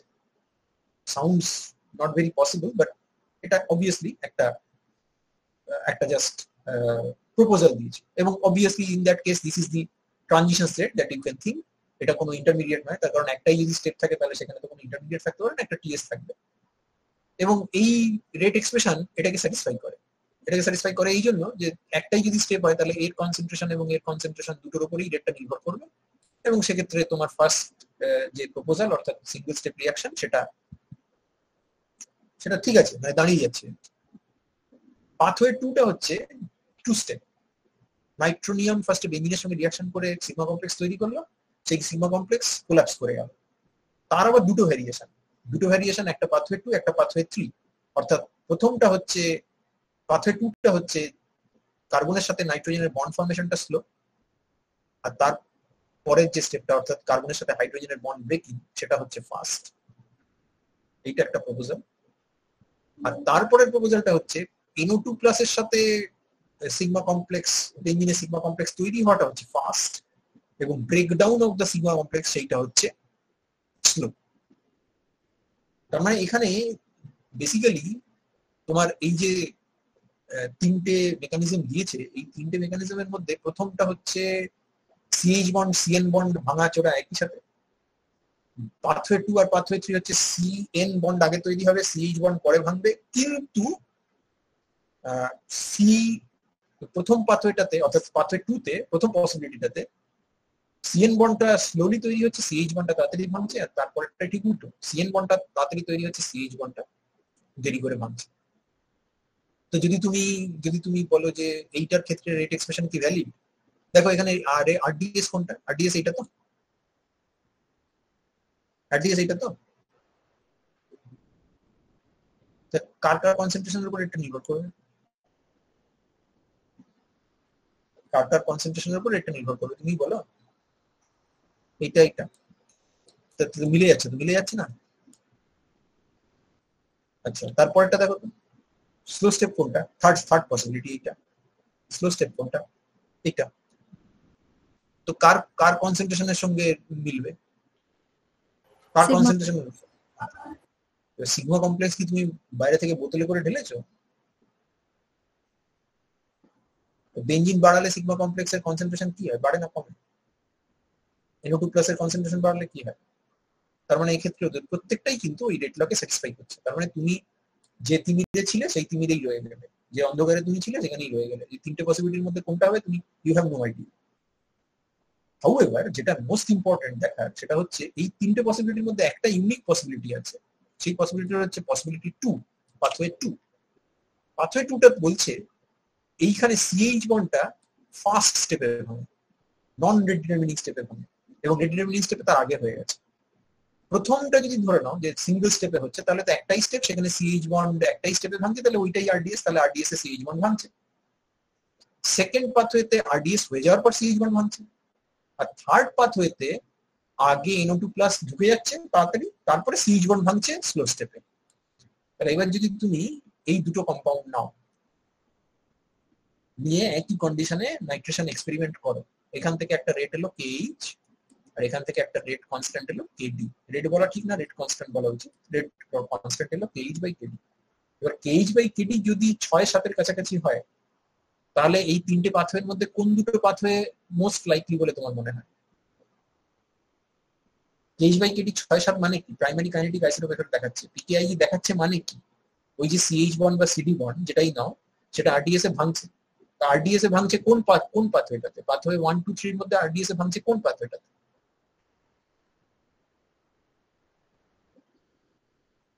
আরডিএস এ ভাঙছে। এটা কি লেখা আছে? ফার্স্ট মানে RDS, Pathway 3. Pathway 3। Pathway 3 as well as pathway 1। কারণ 1 এ তো একটাই পাথওয়ে, একটাই তো স্টেপ। তার মানে এটাও হতে পারে, এটাও হতে পারে যদি পিকেআই দেখায়। আর যদি পিকেআই না দেখায় তাহলে Pathway 2. এখানে কি লেখা আছে দেখো, এটা পিকেআই দেখাচ্ছে না? দেখাচ্ছে না। তাহলে তিনটে পাথরের মধ্যে কোনটা ঠিক? pathway 2. Which is carbon nitrogen bond formation is in the slow rate determining step.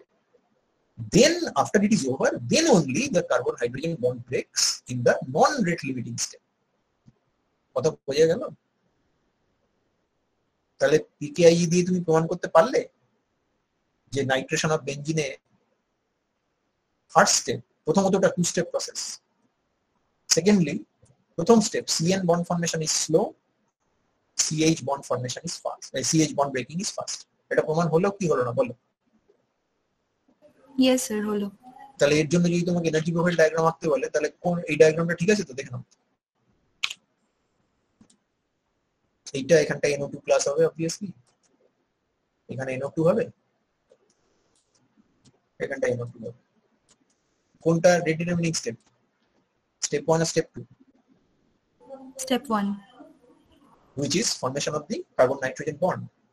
Breaking of carbon hydrogen bond is after the RDS is over, and therefore this is not liable to show any kind of PKIE, and it doesn't show PKIE দেখায়। বোঝা গেল কিনা বলো? এগোই সামনের দিকে। হ্যাঁ sir. এই দেখো, এবার তুমি যদি বলো যে কোথাওই পিকেআই দেখা যায় না অ্যারোমেটিক ইলেকট্রোলিক সাবস্টিটিউশনে, that would be wrong. Aromatic electrophilic substitution প্রচুর ভ্যারাইটি আছে, তার সাবস্ট্রেট স্কোপ অনেক বেশি, বিরাট বেশি, কারণ দুটো জায়গায় চেঞ্জ করতে পারো, তুমি সাবস্ট্রেট চেঞ্জ করতে পারো, তুমি ইনকামিং ইলেকট্রোফাইলকে চেঞ্জ করতে পারো। So a huge number of reactions can be examined. কিছু কিছু জায়গায় কিন্তু সত্যি দেখা যায় যে হ্যাঁ এখানে আছে।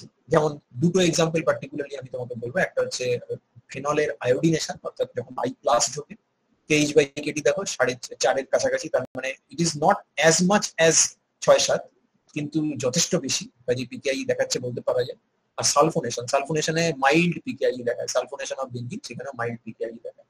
আর এই একটা কম্পাউন্ড আছে, এটা আমি দিয়েছি বটে, কিন্তু এটা তোমার পরীক্ষায় তোমাকে দেওয়ার কথা নয়, তার কারণ ন্যাফথালিন সিস্টেম কিন্তু তোমার সিলেবাসে নেই। তবুও এটা আমি দিয়েছি কারণ 2-1 বার আগে পরীক্ষা এসছে, এবং সিইউতে একটা টেন্ডেন্সি থাকে লাস্ট কয়েক বছরের প্রশ্ন থেকে কিছু প্রশ্ন ছেলেদেরকে কমন দিয়ে দেওয়ার। কাজেই সেটা যদি দেখে পেপার সেটা যদি অতটা খেয়াল না করেন তো এটা দিয়েও দিতে পারে। তো এখানে যেটা হচ্ছে সেটা হলো একটা ডিউটরেশন রিঅ্যাকশন, এই হাইড্রোজেন সরে গিয়ে সরি ডিউটরেশন না, সরি, এখানে একটা ডায়াজো কাপলিং রিঅ্যাকশন হচ্ছে। এখানে তোমার ইনকামিং ইলেকট্রোফাইলটা হচ্ছে ডায়োজোনিয়াম আয়ন PHN2+, তুমি একবার এখানে হাইড্রোজেন নিয়ে রিঅ্যাকশন করছো, একবার এখানে ডয়টেরিয়াম নিয়ে রিঅ্যাকশন করছো। তো এখানেও যথেষ্ট পরিমাণে KH/KT দেখা যাচ্ছে। তো ফার্স্টে বুঝতে হবে যে তাহলে এনার্জি প্রোফাইল ডায়াগ্রামটা কিরকম। অ্যাকচুয়ালি এই কম্পাউন্ড গুলোর ক্ষেত্রে এই ধরনের না ক্লিয়ার কাট ডিস্টিংশন থাকে না যে TS1 অনেক উপরে, TS2 অনেক নিচে, এরকম হয় না। এদের ক্ষেত্রে TS1 আর TS2 মোটামুটি কাছাকাছি, এবং এটা ধরে নাও তোমার হচ্ছে তোমার নর্মাল সাবস্ট্রেটের জন্য, অর্থাৎ যেখানে তোমার CH বন্ডটা আছে। এবার যদি তুমি এই CH বন্ডকে চেঞ্জ করে CD বন্ড করে দাও, তাহলে CH বন্ড যেহেতু তাড়াতাড়ি ভাঙে আর CD বন্ড যেহেতু আস্তে আস্তে ভাঙে, তাহলে CH থেকে CD তে গেলে TS2 কি হবে? উপরে উঠবে না নিচে নামবে? উপরে উঠবে। উপরে উঠবে। আমি এখানে এক্সাজারেট করে দেখিয়েছি, এটা হয়তো এতটা এক্সাজারেটেড হয়তো দরকার ছিল না, কিন্তু তবুও দেখিয়েছি। কারণ CH বন্ড যদি ভাঙে সেকেন্ড স্টেপে, তাহলে CH এর জায়গায় যদি তোমাকে CD ভাঙতে হয় তাহলে তোমাকে কিন্তু আরো বেশি এনার্জি দিতে হবে, and therefore you will see a PKIE. এখন প্রশ্ন হচ্ছে যেটা কেন এটা? আগেরটা যেটা আমরা দেখেছিলাম সেটাতে আমাদের সেকেন্ড পাথওয়েটা প্রমাণিত হয়েছিল যে ওইটাই অ্যাকচুয়াল পাথওয়ে। দেখো এখানে এই জিনিসটা তৈরি হওয়ার পর এই দিকে যাওয়ার টেন্ডেন্সি অনেক বেশি, বিকজ এর যে এনার্জি প্রোফাইল ডায়াগ্রাম সেখানে দেখলে দেখা যায় যে যখন আমি সিগমা কমপ্লেক্সের এইখানটায় এসে বসেছি, এই দিকেও যেতে পারে, এই দিকেও যেতে পারে, ও ডান দিক বাঁ দিক দুদিকেই যেতে পারে। কোন দিকটা যাওয়া ওর পক্ষে মোর লাইকলি? প্রোডাক্টের দিকে না রিঅ্যাক্ট্যান্টের দিকে? প্রোডাক্টের দিকে। কারণ তার এনার্জি বেরিয়ারটা অনেক কম আছে, এখানে এনার্জি বেরিয়ারটা অনেক বেশি আছে। অন দি আদার হ্যান্ড তুমি যদি এইটা দেখো, এই এনার্জি প্রোফাইলটা দেখো, এবং পার্টিকুলারলি এই এনার্জি প্রোফাইলটা দেখো, ধরো কেউ এখানে বসে আছে, তাহলে তার কোন দিকে যাওয়ার টেন্ডেন্সি বেশি হবে? রিঅ্যাক্ট্যান্টের দিকে। হ্যাঁ, এবং এর ক্ষেত্রেও অনেকটা তাই যে TS2টা এমন কিছু নিচু নয় যে TS2 দিকে যাওয়ার টেন্ডেন্সি ওভারওয়েলমিংলি বেশি হবে। ইনফ্যাক্ট তার মানে এখানে কিছু কিছু অংশ এদিকে ফিরে যেতে পারে, হুইচ মিনস যে এই যে তুমি এইখানটায় যে দেখাচ্ছি এটাকে তুমি দেখো রিভার্সিবল স্টেপ দেখাওনি, এটা কিন্তু তুমি একটা ফরওয়ার্ড ডিরেকশনে শুধু দেখিয়েছিলে, বিকজ যখন এ তৈরি হবে তখন এখান থেকে এখানে ফিরে আসার টেন্ডেন্সি খুব কম, বরঞ্চ এখান থেকে এখানে যাওয়ার টেন্ডেন্সি অনেক বেশি।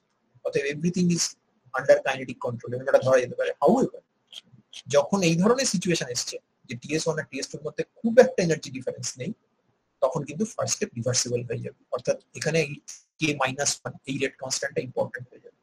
তুমি বলতে পারো যে কেন, ওয়াই, অন্তত প্রথম দুটোর ক্ষেত্রে আমি তোমাকে একটা রিজনেবল এক্সপ্লেনেশন দিতে পারি যেটা তুমি বুঝতে পারো।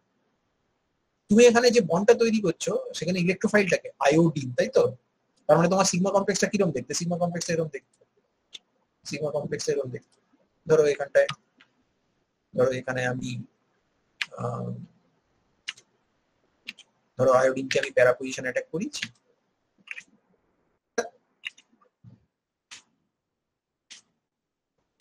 আবার খুব সাবধানে কথা বলতে হচ্ছে কারণ রেকর্ড হচ্ছে তো, বেফাস কথা বললেই সমস্যা। আচ্ছা, এইটা তুমি একটা করতে পারো হচ্ছে এইটা এইদিকে চলে যেতে পারো, যদি এদিকে চলে যাও তাহলে এটা হয়ে যাবে সুন্দর, কোনো অসুবিধা নেই।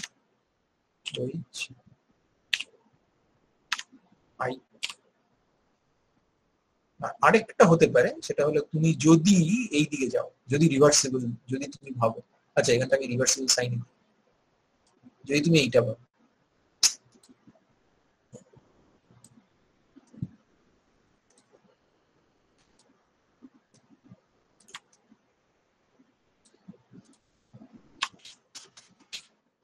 আই প্লাস বেরিয়ে আসবে, তাই তো? এখানে কে বেরিয়ে আসবে? বেরিয়ে আসবে H প্লাস।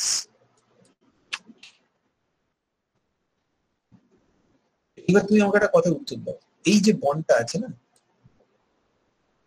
এটা কি খুব strong bond?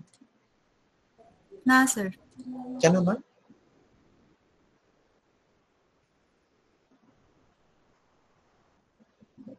Orbital size match করে না। তাহলে এই যে উল্টো দিকে যাওয়া, এই যে এই দিকটায় যাওয়াটা, এই দিকটায় যাওয়াটাতে কোন বন্ডটা ভাঙে গো?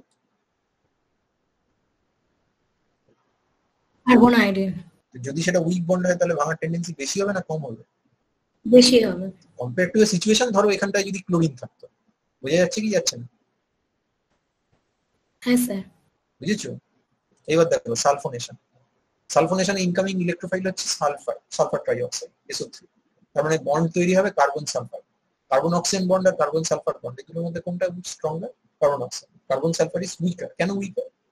ওই একই কারণ, সালফারের সাথে ভালো বন্ডিং হয় না, অরবিটাল সাইজ পুরোটা ভালো ম্যাচ করে, তার ফলে সেখানেও কিন্তু ওই যে সিগমা কমপ্লেক্স তৈরি হবে, সেই সিগমা কমপ্লেক্স থেকে কার্বন সালফার বন্ড ভেঙে উল্টো দিকে চলে যাওয়া, অর্থাৎ সিগমা কমপ্লেক্স থেকে রিঅ্যাক্ট্যান্টের দিকে চলে যাওয়া, সেটা পসিবল। যখনই সেই কাণ্ডটা হবে তখনই তুমি পিকেআই দেখতে পাবে।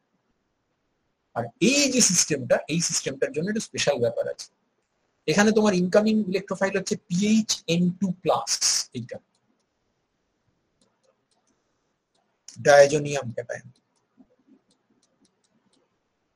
এখানে ডায়াজোনিয়ামে কোথায় অ্যাটাক করে? এইখানটায় অ্যাটাক করে, করলে এইটা খুলে যায়, খুলে নাইট্রোজেনটাকে নিউট্রালাইজ করে। দেখো এই পার্টটা ডায়াজোনিয়াম থেকে এসেছে, এই পার্টটা।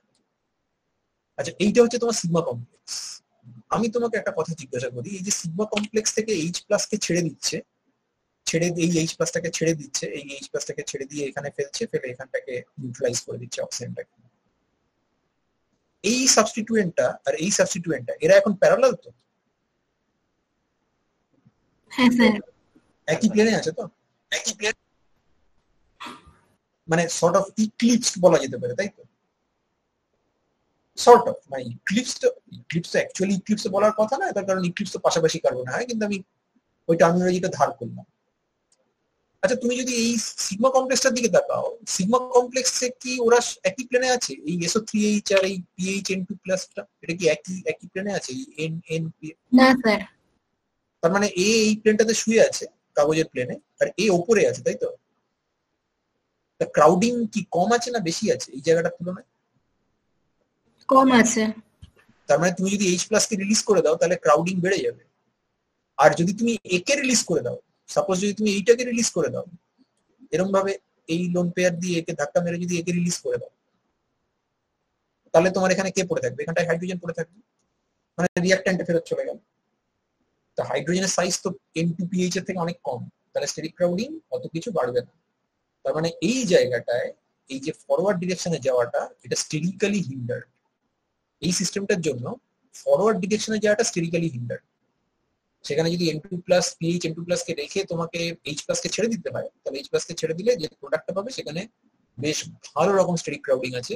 যে স্টেরিক ক্রাউডিং কিন্তু তোমার যদি তুমি পিএইচ N2 প্লাস কে বের করে দাও, অর্থাৎ উল্টো দিকে ফেরত চলে যাও, তাহলে অতটা স্টেরিক ক্রাউডিং তোমার বাড়বে না। তোমার এখানে কিন্তু কার্বন নাইট্রোজেনের ওভারল্যাপ কিন্তু খুব ভালো, কোনো অসুবিধা নেই। সমস্যাটা অন্য জায়গায়, সেটা হচ্ছে H প্লাস কে ছেড়ে দিয়ে যদি তুমি অ্যারোমাটাইজ করো, তাহলে যে প্রোডাক্টটা তুমি পাবে সেই প্রোডাক্টে স্টেরিক ক্রাউডিং আছে, তার ফলে ফরওয়ার্ড ডিরেকশন সিগমা কমপ্লেক্সটা ফরওয়ার্ড ডিরেকশনে যেতে চাইছে না। যে কোনো কারণে যদি সিগমা কমপ্লেক্স ফরওয়ার্ড ডিরেকশনে না যেতে চাই, যদি কোনোভাবে উল্টো দিকে যেতে চায়, তাহলেই তুমি পিকেআই পাবে। বুঝলে কি বুঝলে না বলো? বুঝেছো? Yes, sir. বুঝেছো তো? আচ্ছা, আমি আর একটুখানি পড়াবো, আর বেশিক্ষণ না, অল্প একটুখানি পড়াবো। এর কিছু কিছু প্রমাণ আছে, যদি এই প্রমাণগুলো পরীক্ষাতে খুব একটা দেয় না, এই আইসোলেট করেছে, মানে সিগমা কমপ্লেক্স সত্যি আইসোলেট করেছে। এই দেখো এই এই জাতীয় সিগমা কমপ্লেক্স আইসোলেট করেছে। এই দেখো এখানে তিনটে পজিশন ইকুইভ্যালেন্ট, বেসিক্যালি এটা তিনটে পজিশন ইকুইভ্যালেন্ট। এই তিনটে পজিশন ইকুইভ্যালেন্ট কি করে বুঝলাম? হ্যাঁ, এনএমআর তো বটেই, এনএমআর করলেই হবে। আর অন্য কোনো ভাবে, মানে এনএমআর মেশিন ধরো নেই আমার কাছে, আমি চোখে দেখে বুঝবো কি করে? C3 এদের C3 অ্যাক্সিস C3 দিয়ে এক্সচেঞ্জ করা যায়। তাহলে এই পজিশন গুলো, এই যে এখানে এই যে পজিশন গুলো আছে বা এই হাইড্রোজেন গুলো যে আছে, এই হাইড্রোজেন গুলো একে অপরের সঙ্গে কি রিলেশন হবে? হোমোটপিক। হোমোটপিক। হোমোটপিক, অবভিয়াস। তো হোমোটপিক যদি হয় তাহলে তো ঠিকই আছে, তো একই রকম। তো এখানে তুমি ইউটিএফ BF3 দিয়েছো, তাহলে BF3 থেকে BF4 মাইনাস হবে, এখানে ইটি প্লাস ঢুকে গেছে, এটাকে আইসোলেট করা যায়। মেল্টিং পয়েন্ট হচ্ছে -15°C, এরকম বহু কিছু করেছে, এরকম অনেক কিছু আছে। আর একটা কাজ করেছে, সেটা হলো যে যদি সত্যি সত্যি না আইসোলেট করতে পারা যেত, একদম মানে চোখের সামনে ধরা যেত, এরকম কোনো জিনিস যদি পাওয়া যেত যে সিগমা কমপ্লেক্স সত্যি তৈরি হয়েছে, যদি সিগমা কমপ্লেক্সকে ট্র্যাপ করার কথা ভাবছি, কোনোভাবে কি সিগমা কমপ্লেক্সকে ট্র্যাপ করা যায়? এবার সিগমা কমপ্লেক্স তো কার্বোক্যাটায়ন, কার্বোক্যাটায়নকে ট্র্যাপ করতে গেলে ইন্টারনাল নিউক্লিওফাইল অনেক সময় কাজে লাগে। ইন্টারনাল নিউক্লিওফাইল তুমি কোথায় দেখেছো এর আগে? মলিকিউলের ভেতরের একটা পার্ট নিউক্লিওফাইল হিসেবে কাজ করে, কোথায় দেখেছো? কারেক্ট, এনজিপিতে দেখেছো।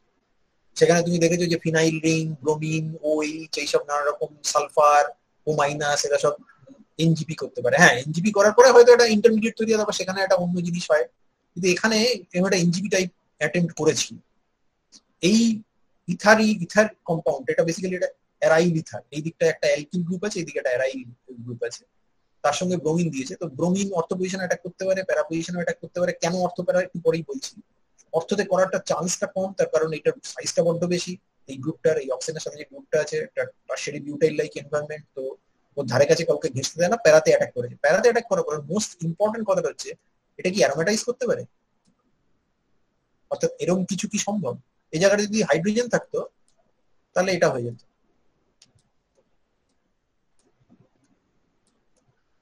অর্থাৎ অ্যারোমেটিসিটি ফিরে আসতো। কিন্তু এখানে কি হাইড্রোজেন আছে? হাইড্রোজেন যদি না থাকে তাহলে অ্যারোমেটাইজ করতে পারছে না, অর্থাৎ সিগমা কমপ্লেক্সটা অত চট করে ডিসঅ্যাপিয়ার করে যাচ্ছে না।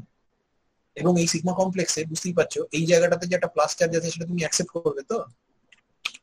এই জায়গাটা একটা প্লাস চার্জ আছে, আছে প্লাস চার্জ। তাহলে এই জায়গাতে যদি প্লাস চার্জ থাকে, তাহলে এখানে এই যে CO2H গ্রুপটা, এটা একটা ইন্টারনাল নিউক্লিওফাইল হিসেবে কাজ করছে কিনা দেখো, দেখে বুঝতে পারছো?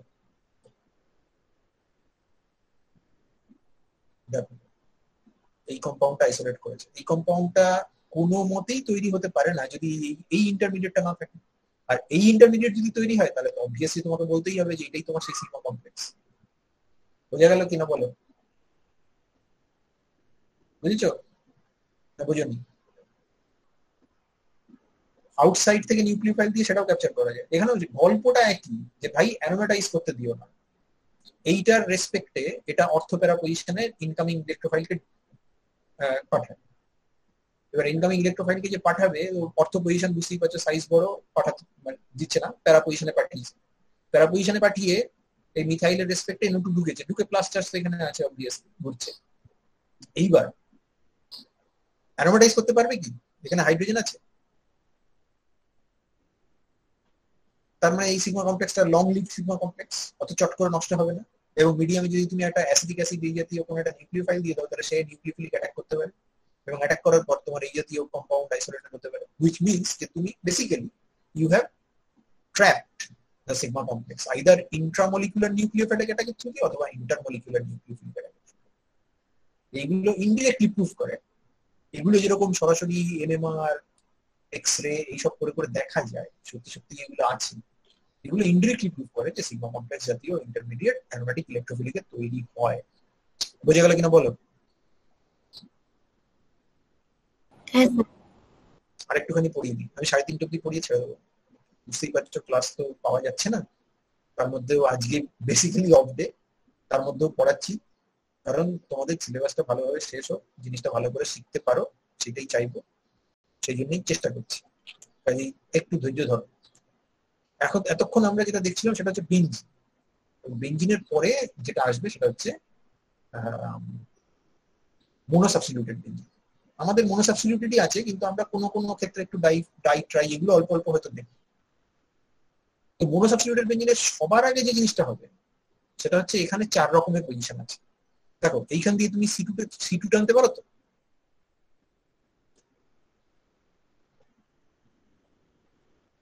হ্যাঁ স্যার। তাহলে এই দুটো পজিশন ইকুইভ্যালেন্ট তো? হ্যাঁ স্যার। এই দুটো, হ্যাঁ। এই পজিশনটা ইউনিক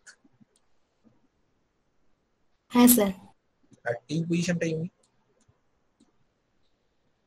4 রকমের পজিশন, তার মধ্যে তুমি বোধহয় 4টেরই নাম জানো, বেশি বেশি করে নাম জানো হয়তো 3টের। পাশাপাশি যেগুলো জেড এর পাশাপাশি সেগুলোকে কি বলে? অর্থ। তার পাশেটাকে বলে মেটা, তো একদম তলায় যেটা 4 নম্বর পজিশন থাকে সেটাকে বলে প্যারা, আর যেখানে জেড নিজে বসে থাকে তাকে বলা হয় ইপসো। এবার প্রশ্ন হচ্ছে মোনোসাবস্টিটিউটেড বেঞ্জিনের ক্ষেত্রে আমি যদি মোনোসাবস্টিটিউটেড বেঞ্জিনের ক্ষেত্রে অ্যারোমেটিক ইলেকট্রোলিক সাবস্টিটিউশন করি তো আমাকে দুটো কোশ্চেন উত্তর দিতে হবে। 1 নম্বর হচ্ছে যে মোনোসাবস্টিটিউটেড বেঞ্জিনটা বেঞ্জিনের থেকে বেশি রিঅ্যাক্টিভ না কম রিঅ্যাক্টিভ, এটা একটা প্রশ্ন। আর সেকেন্ড প্রশ্নটা হচ্ছে মোনোসাবস্টিটিউটেড বেঞ্জিনের কোথায় আমার ইনকামিং ইলেকট্রোফাইলটা ঢুকবে? অর্থতে যাবে, মেটাতে যাবে, নাকি প্যারাতে যাবে? অর্থাৎ দুটো প্রশ্নের উত্তর তোমাকে দিতে হবে। একটা প্রশ্নের উত্তর হচ্ছে জেড সাবস্টিটিউটেড বেঞ্জিন সেটা কি মোর রিঅ্যাক্টিভ দেন বেঞ্জিন আর লেস রিঅ্যাক্টিভ? দ্বিতীয় কথা হচ্ছে মোর রিঅ্যাক্টিভই হোক আর লেস রিঅ্যাক্টিভই হোক, ইনকামিং ইলেকট্রোফাইল পি প্লাস সেটা জেড এর রেসপেক্টে কোথায় যাবে? অর্থতে যাবে, মেটাতে যাবে, প্যারাতে যাবে, নাকি জেড কে সরিয়ে যে সেখানে ছিল সেখানেই বসে অর্থাৎ ইপসো সাবস্টিটিউশন হবে? সেটাও একটা পসিবিলিটি, কিন্তু সেটা আমরা এই মুহূর্তে ডিসকাস করবো না। এবার আমরা এর আগের লেকচার আগের স্লাইডটা থেকে কি শিখে এসেছি? কাইনেটিক সম্বন্ধে কোনো কথা যদি বলতে হয় তাহলে আমাকে হার্ট অফ দ্য মেকানিজমে ঢুকতে হবে। হার্ট অফ দ্য মেকানিজমে কে আছে? এই মেকানিজমটার হার্টে কে আছে? Sigma complex. Sigma complex, well and intermediate. অতএব আমাকে ওকে নিয়ে আলোচনা করতে হবে। সিগমা কমপ্লেক্স আমি যখন কম্পেয়ার করব তখন 3টে জিনিসকে আমি কম্পেয়ার করছি। ফার্স্টে আমি দেখার চেষ্টা করছি এই 3টে জিনিসের মধ্যে অর্থতে একবার অ্যাটাক করিয়েছি, মেটাতে একবার অ্যাটাক করিয়েছি, প্যারাতে একবার অ্যাটাক করিয়েছি। দেখো এখানে সবুজ রং দিয়ে দুটো হাইলাইট করা আছে, দেখতে পাচ্ছ? হ্যাঁ গ্রিন স্যার। কালার দিয়ে দুটো হাইলাইট করা আছে। এই 9টা সিগমা কমপ্লেক্সের ক্যানোনিক্যালের মধ্যে এই দুটো ক্যানোনিক্যালকে হাইলাইট করা আছে কেন? Why do you think? কেন হাইলাইট করা আছে? What is so special about this? Ipso পজিশনে পজিটিভ চার্জ ডেভেলপ হয়েছে।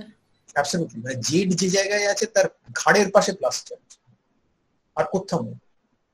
অতএব জেড যদি ইলেকট্রন রিলিজিং হয় তাহলে এই দুটো সবুজ ক্যানোনিক্যাল কি হবে? স্টেবিলাইজড হবে না ডিস্টেবিলাইজড হবে? স্টেবিলাইজ হবে। স্টেবিলাইজ।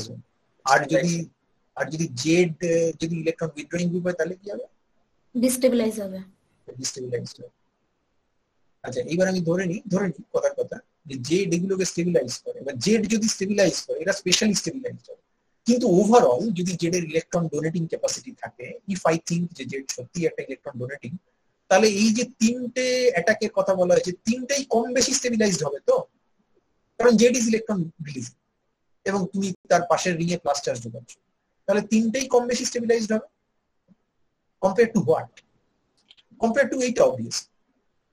এইটার রেসপেক্টে তুমি যদি এইটাকে তুলনা করো, এই যে নোটেশনটা দেওয়া হয়েছে না, এইখানে জেডটাকে এরকম হাওয়ায় ভাসিয়ে এঁকে দিয়েছি, এটা কিন্তু পাই কমপ্লেক্স নয়, এটা জাস্ট এটা বোঝানোর জন্য যে এই 5টা পজিশনের মধ্যে কোথাও না কোথাও জেড আছে। এই 5টা পজিশনের এইখানটায় যদি জেড থাকে তাহলে সেটা অর্থ অ্যাটাক, এখানে যদি জেড থাকে তাহলে সেটা মেটা অ্যাটাক, এখানে যদি থাকে তাহলে সেটা হচ্ছে প্যারা অ্যাটাক। এই 3টে স্ট্রাকচারকে একত্রে বোঝানো হয় এই স্ট্রাকচারটা দিয়ে। এখানে কিন্তু ভুলেও ভেবো না যে এটা কিন্তু পাই কমপ্লেক্স নয় বাবা, এটা পাই কমপ্লেক্স নয়, এটা হচ্ছে একটা কালেকশনকে বোঝানোর জন্য এই স্ট্রাকচারটাকে ইউজ করা হয়েছে। এবং জেডটাকে তুমি এখানটায় না লিখে কেউ যদি জেডটাকে এখানে লেখে তাহলে সেটাও ভ্যালিড, কেউ যদি এখানে লেখে তাহলে সেটাও ভ্যালিড, কেউ যদি এখানে লেখে তাহলে সেটাও ভ্যালিড। হ্যাঁ, কিন্তু তুমি দুটো জেডকে লিখতে পারবে না, কারণ মোনো সাবস্টিটিউটেড বেঞ্জিন একটাই জেড আছে। এই স্ট্রাকচারদেরকে বলা হয় মার্কুস স্ট্রাকচার। ইউজিন মার্কুস বলে এক ভদ্রলোক ছিলেন আমেরিকান, তার নামে বলা হয় মার্কুস স্ট্রাকচার। উনি প্রথম এই স্ট্রাকচারাল রিপ্রেজেন্টেশনটা চালু করেন। তো আমরা যেটা বলতে চাইছি সেটা হচ্ছে যে জেড যদি ইলেকট্রন রিলিজিং হয় তাহলে এর তুলনায় এ বেশি স্টেবল। তুমি মানবে কি মানবে না বলো? Yes, sir. আর যদি জেড ইলেকট্রন উইথড্রয়িং হয় তাহলে সেটা লেস স্টেবল। মানবে তো? মানবে তো? আচ্ছা, এটা গেল একটা কোশ্চেন।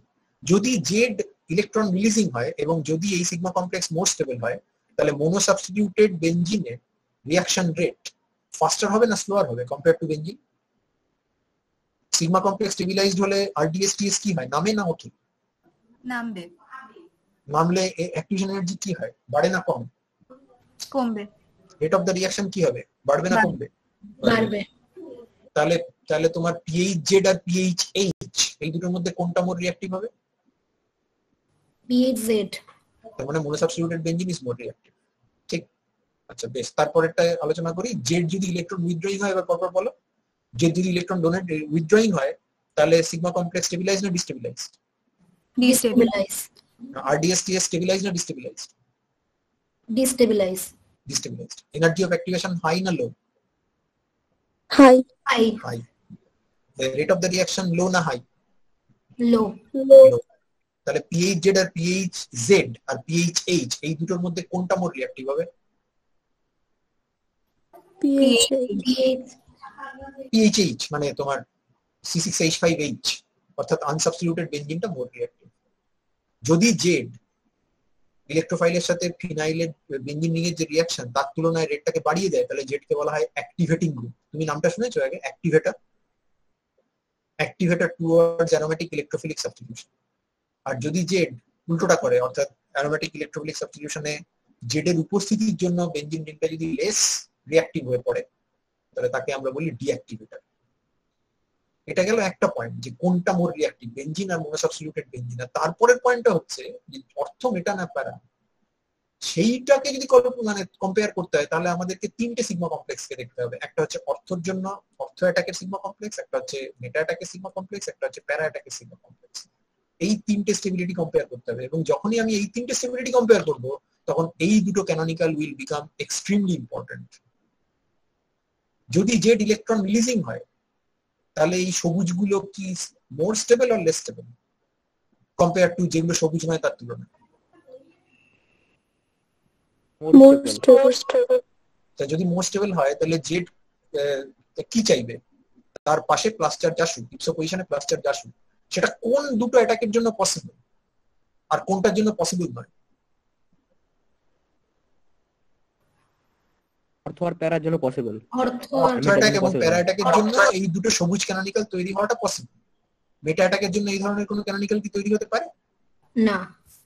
তাহলে মেটা অ্যাটাক কি এনকারেজড হবে না অর্থ প্যারাকে এনকারেজ করবে? অর্থ প্যারাকে করবে। বোঝা যাচ্ছে কথা, বোঝা যাচ্ছে? আর যদি জেড ইলেকট্রন উইথড্রয়িং হয় তাহলে কি হবে? মেটা। তার কারণ তখন এই সবুজ দুটো পার্টিকুলারলি অফেন্সিভ। সবুজ দুটোতে জেড যদি ইলেকট্রন উইথড্রয়িং হয় তাহলে this is really bad, this is really bad, so the molecule will try to avoid these canonicals. যদি এদেরকে অ্যাভয়েড করতে হয় তাহলে অর্থ অ্যাটাক প্যারা অ্যাটাক করাতে চাইবে নাকি মেটা অ্যাটাকের দিকে যাবে? মেটা অ্যাটাকে। মেটা অ্যাটাক। তোমার বোঝা হয়ে গেছে? এই হচ্ছে গল্প। দেখো কটা কেস দেখো। সবার আগে দেখো যে effect of Z on sigma complex stability. যদি জেডটা অ্যালকিল গ্রুপ হয়, তো অ্যালকিল গ্রুপ যদি হয় তাহলে এই তিনখানা যে তুমি লাগিয়েছো, একটা অর্থ, একটা মেটা, একটা প্যারা, তুমি বুঝতে পারছো অর্থ অ্যাটাক এটা, এটা প্যারা অ্যাটাক, এটা মেটা অ্যাটাক, সেটা আগে দেখো তুমি বুঝতে পারছো কিনা। বোঝা যাচ্ছে পরিষ্কার? এই দুটো যে স্পেশালি স্টেবল সেটা বোঝা যাচ্ছে দেখো তো। হ্যাঁ স্যার। হ্যাঁ স্যার। তার মানে এই দুটো সিগমা কমপ্লেক্স যে এইটার তুলনায় মোর স্টেবল হবে সেটা বোঝা যাচ্ছে কিনা দেখো, বোঝা যাচ্ছে? দেখো তাহলে এই এনার্জি ডায়াগ্রামটা ঠিক আছে, আমি কেবলমাত্র ফার্স্ট স্টেপটা এঁকেছি, কিন্তু ধরে নিচ্ছি যে সেকেন্ড স্টেপটা ফার্স্ট। এরা এরা কারা? এটা কে? অর্থোপ্যারা। আর এটা কে? মেটা। মেটার এনার্জি কোথায় লিখেছি, উপরে না নিচে? হ্যাঁ, তাহলে কোনটা কোনটা কোনটা হবে? অর্থোপ্যারাটা হবে তো?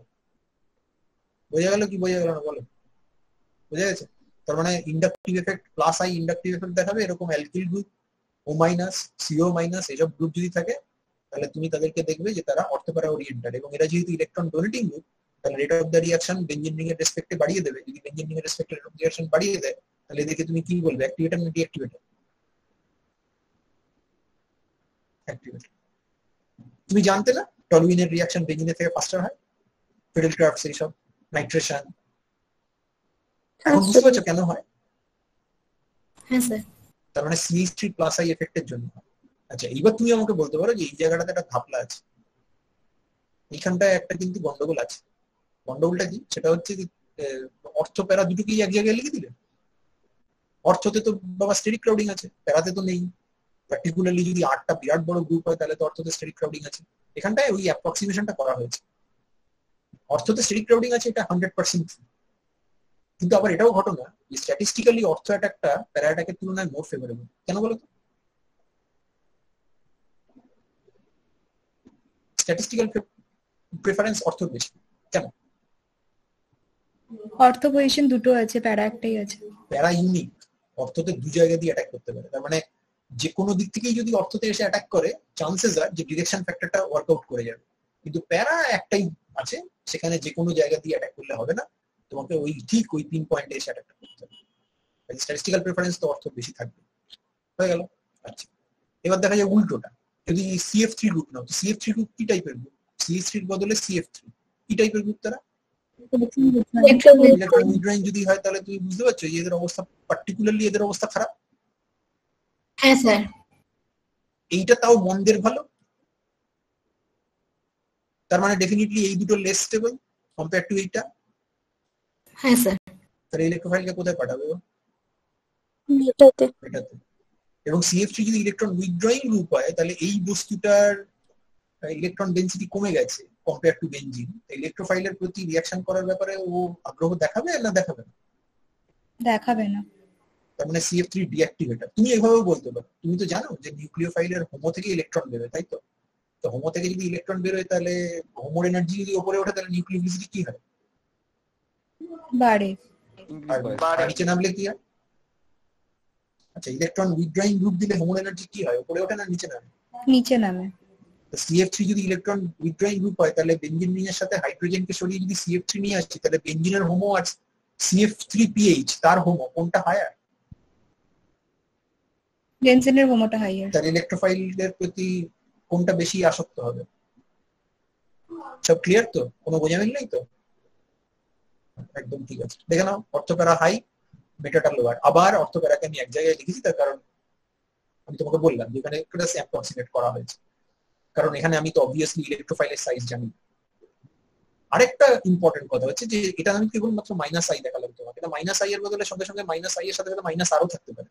Nitro, nitroso, cyano, SO3H, SO2Cl, CO, CO2H, এই সমস্ত গ্রুপগুলো হচ্ছে মাইনাস আই মাইনাস। তাই এরা যদি থাকে তাহলে কি হবে?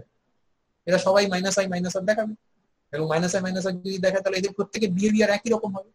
এরা সবাই ডিঅ্যাক্টিভেটর, কারণ এরা ইলেকট্রন উইথড্র করে নেয় রিং থেকে, এবং বেটা ওরিয়েন্টেড, কারণ অর্থপ্যারা পজিশনে যদি অ্যাটাক হয় তাহলে সিগমা কমপ্লেক্স যেখানে তৈরি হবে সেই সিগমা কমপ্লেক্সে এদের ঠিক পাশে ক্লাস্টার চলে আসবে যেটা এরা একদম পছন্দ করবে না।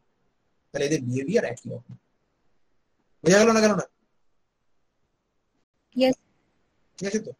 ওকে, এবার আরেকটা স্পেশাল কেস বলছে জেড এর মাথায় যদি লোন পেয়ার থাকে, অর্থাৎ যদি প্লাস আর এফেক্ট দেখায়, তাহলে এর আগে যে নখানা আমি এঁকেছিলাম, নখানা ক্যানোনিক্যাল এঁকেছিলাম, তার বাইরে আরো দুটো ক্যানোনিক্যাল আঁকা যায়।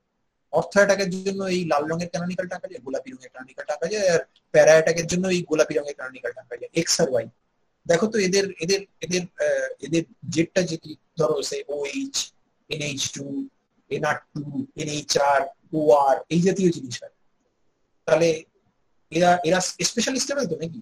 এই লাল রঙের ক্যানোনিক্যাল গুলো, এই ক্যানোনিক্যাল যে কোনো ক্যানোনিক্যালের থেকে এরা অনেক বেশি স্টেবল। কেন বলো? এই যে কোনো ক্যানোনিক্যালের থেকে এরা অনেক বেশি স্টেবল। কেন বলো? রেজোনেন্সের নিয়ম মনে করো। স্যার এক্সটেন্সিভ রেজোনেন্স না, এক্সটেন্সিভ রেজোনেন্স বললে হবে না, আরো মোর ইম্পর্টেন্ট কারণ আছে ভাই। অক্টেট ফিল-আপ আছে।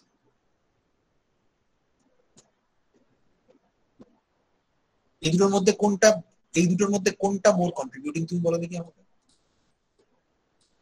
ধরো এইটা আছে আর এইটা আছে, কোনটা মোর কন্ট্রিবিউটিং?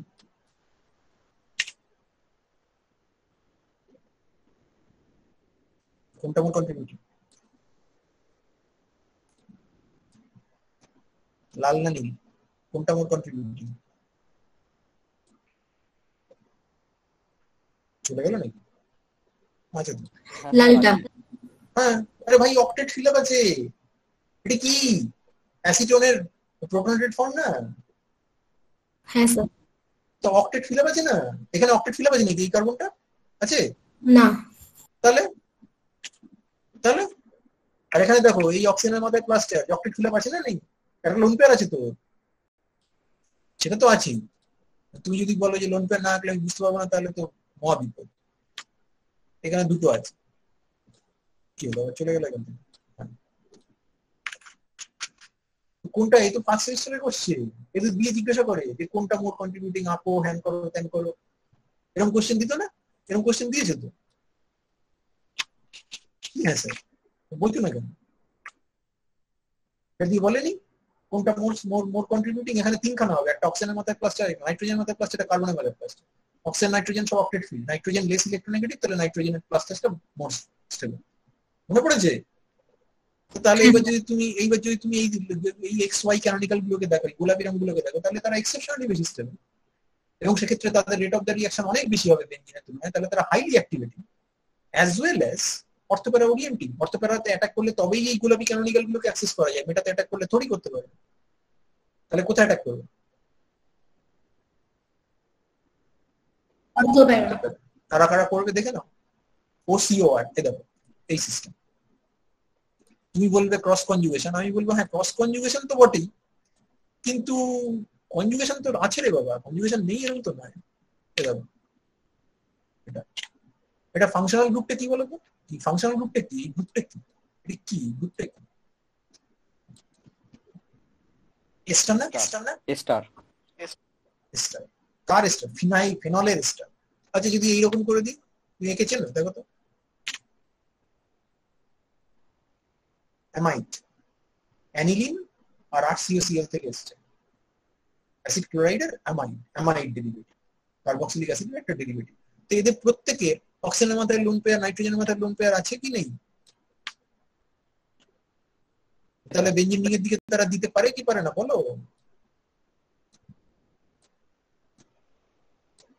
তাহলে এবার বলো, এরা সব অ্যাক্টিভেটেড, অর্থোপ্যারা ওরিয়েন্টেড, এবং তুমি যত এখানে দেবে তত তোমার যত ইলেকট্রন ডোনেশন ক্যাপাসিটি বাড়বে, তত রেট অফ দ্য রিঅ্যাকশন বাড়বে। ধরো NR2 নাইট্রোজেন অক্সিজেনের থেকে ফার বেটার ডোনেট করে, ওরা কি করে না?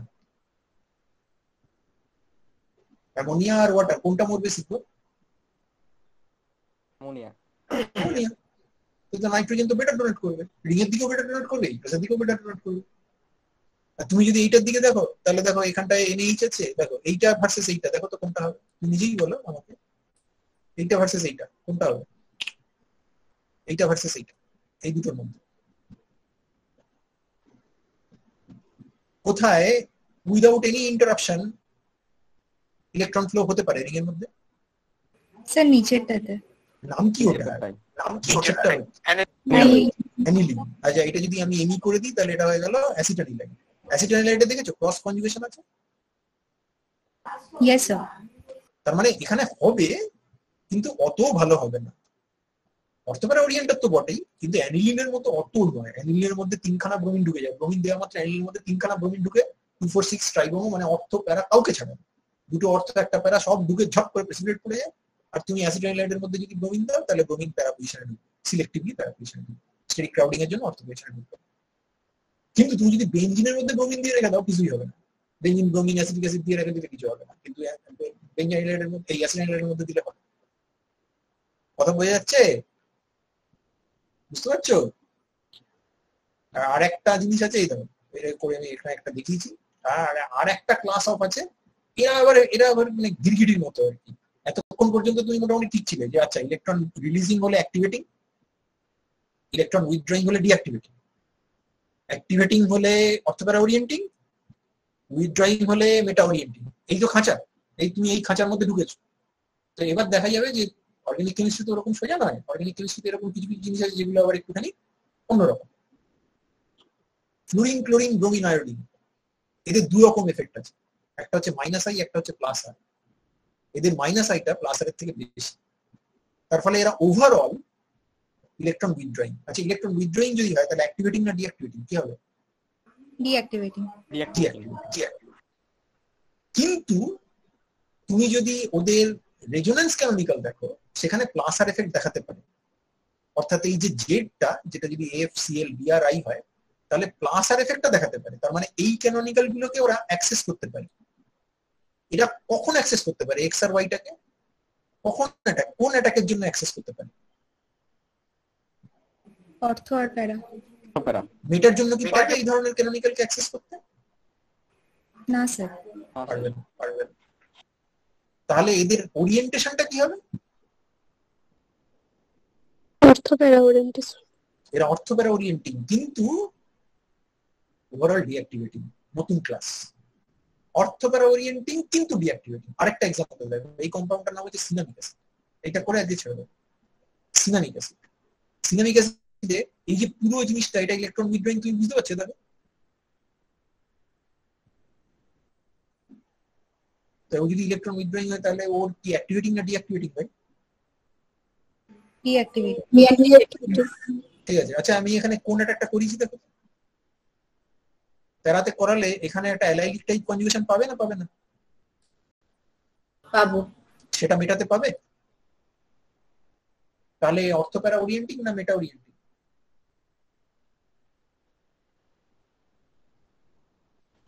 তার মানে এটা হচ্ছে সেই ক্লাস যারা বিলং করে একটা, এরা থার্ড ক্লাস কথাটা বলা তো ঠিক নয়, কারণ থার্ড ক্লাস মানে আমরা অপদার্থ বলি, কিন্তু ক্লাস 3 বলা যেতে পারে। ক্লাস 1টা হচ্ছে অ্যাক্টিভেটিং অর্থোপ্যারা ওরিয়েন্টিং। এক্সাম্পল কি? এই প্লাস আই এফেক্ট আছে, alkyl group, O minus, CO minus ইত্যাদি। আরো ভালো হয় যদি plus I plus I minus I plus R থাকে এবং প্লাস আরটা ডমিনেট করে, OH, OR, NR2, OCOR, NHCOR, এইরকম NHR, এই জাতীয় জিনিস, তারাও অর্থোপ্যারা ওরিয়েন্টিং, অ্যাক্টিভেটিং। সেকেন্ড ক্লাস যেটা ক্লাস 2, তারা হচ্ছে হয় মাইনাস আই না হলে মাইনাস আই মাইনাস আর দিয়ে ইলেকট্রন উইথড্রয়িং, তারা হচ্ছে সব ডিঅ্যাক্টিভেটিং, মেটা ওরিয়েন্টিং।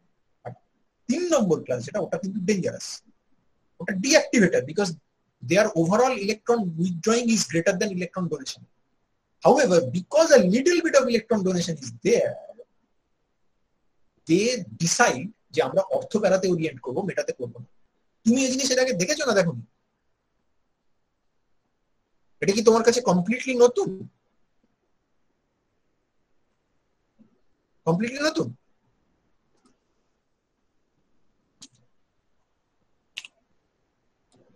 এইটা আর এইটা, এই দুটোর মধ্যে কোনটা মোর রিঅ্যাক্টিভ গো ইলেকট্রোফাইলের প্রতি? ইথিলিন না ভিনাইল ব্রোমাইড?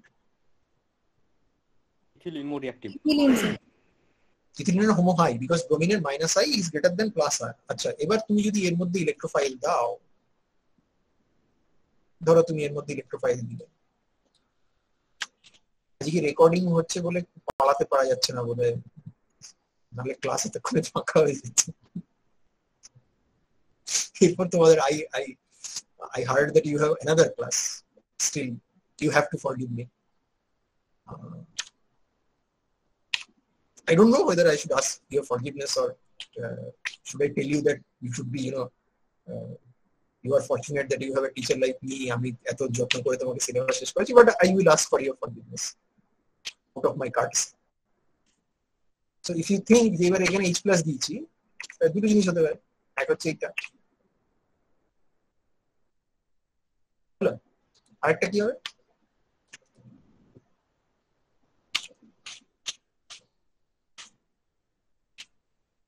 প্লাস চলে গেল এখানে এইচ এইচ। কোনটা হবে গো? পড়ে এসছো কিন্তু এটা। কোনটা হবে? ফার্স্টেরটা হবে, কোনটা হবে? ফার্স্টেরটা। না, এত কাণ্ড রামায়ণ পড়ে শেষ পর্যন্ত সীতা কার পিতা হলো? ভাই এখানে রেজোনেন্স আছে।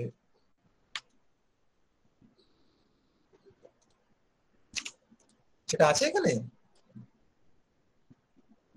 স্টাডি মেটেরিয়ালটা ভালো করে পড়বে, এখানে স্টাডি মেটেরিয়ালে এটা লেখা আছে। পুরোনো জিনিস ভুলে গেলে তো চলবে না।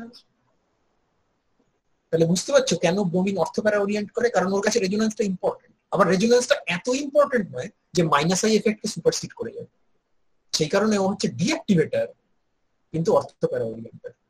আচ্ছা এবার তোমাকে লাস্ট একটা কোশ্চেন করি, এই যে চারটে আছে এই চারটের মধ্যে কোনটার রেট সব থেকে বেশি বলে তোমার মনে হয়? মানে ফিনাইল বেনজিন থেকে শুরু করে, ফিনাইল বেনজিন বলছি, ফ্লুরোবেনজিন থেকে শুরু করে আয়োডোবেনজিন অব্দি, কার রিঅ্যাকশন রেট টুয়ার্ডস ইলেকট্রোফাইল সবচেয়ে বেশি? কার ক্ষেত্রে রেজোনেন্স এফেক্টটা সবচেয়ে বেশি হবে? ফ্লুরিনের জন্য। ফ্লুরিনের কারণটা জন্য কি? কারণটা কি? স্যার অরবিটালটা সাইজটা ম্যাচ করবে। তার মানে ওর ক্ষেত্রে ইলেকট্রোনেগেটিভিটি যদিও অত্যন্ত বেশি, আয়োডিন ব্রোমিন এসবের তুলনায় ও highly electronegative, but resonance is also very important. Therefore, for fluorine, plasar effect is so significant that undoubtedly a rate of the reaction benzene থেকে কম, কিন্তু benzene থেকে মাত্র 1/10 less reactive. On the other hand, chlorobenzene, bromobenzene, iodobenzene, they are far less reactive. The fluorine কিন্তু almost as reactive as benzene, despite its high electronegativity, because for fluorine the resonance is the most important. Among the four, fluorine has the best resonance capacity, and therefore it is a deactivator. Undoubtedly, it is a deactivator, but it is orthopara oriented, and so are the other halogens. হয়েছে? তাহলে ইপসোর আগে অবধি আমাদের পড়া হলো, আজকের পড়া এই অবধি। If you have any questions, I would love to have them. Any questions? হ্যাঁ স্যার, কোশ্চেন আছে একটা। বলো। যারা যারা যারা এমনি লিভ করতে চাও তারা চলে যেতে পারো। ওখানে আয়োডিন থাকলে কি স্যার মেটা পজিশনটা হতো কি অ্যাটাকটা? না, কেন হবে? আয়োডিনের জন্য কিছু রেজোনেন্স তো হবে রে বাবা, সেই রেজোনেন্সটুকু লাগবে, ঠিক যে কারণে এইখানে ব্রোমিন তার পাশে কার্বোক্যাটায়নটাকে এনকারেজ করে। ইন্ডাকটিভ এফেক্ট এখানে ঝামেলায় পড়বে। আমার মনে আছে এই কোশ্চেন তুমি আগেও আমাকে এর আগে করেছো। তোমাকে এটা বুঝতে হবে যে রেজোনেন্সটা হওয়াটা দরকার, কিন্তু রেজোনেন্সটা এত ইম্পর্টেন্ট নয় যে ও ইন্ডাকটিভ এফেক্টের যে ওভারঅল ইন্ডাকটিভ এফেক্টের যে রেট কমিয়ে দেওয়ার টেন্ডেন্সি সেটাকে ওভাররাইড করতে পারছে না। তুমি যখন এই যে এইরকম জিনিসে যখন তুমি সাপোজ এইরকম জিনিসে যখন তুমি কোনো এইখানে যখন তুমি ধরো এইচবিআর এডিশন করো, এর উপর যখন তুমি এইচবিআর এডিশন করো, ধরো এখানে তুমি এইচবিআর এডিশন করছো, এইচবিআর, ধরো তোমার ফার্স্টে এই কম্পাউন্ডটা তৈরি হলো, এ থেকে এইখানে নিয়ে আসি, ধরো এই কম্পাউন্ডটা তৈরি হলো, আমি ধরে নিচ্ছি এখানটায়, অন্য জায়গাতে হতে পারে কারণ দু জায়গাতেই মোটামুটি একই রকম সাবস্টিটিউশন আছে। তো এবার সেকেন্ড এইচবিআরটা যখন অ্যাড হবে তখন এই কম্পাউন্ডটা হবে, মানে এটা হতে পারে, কেমন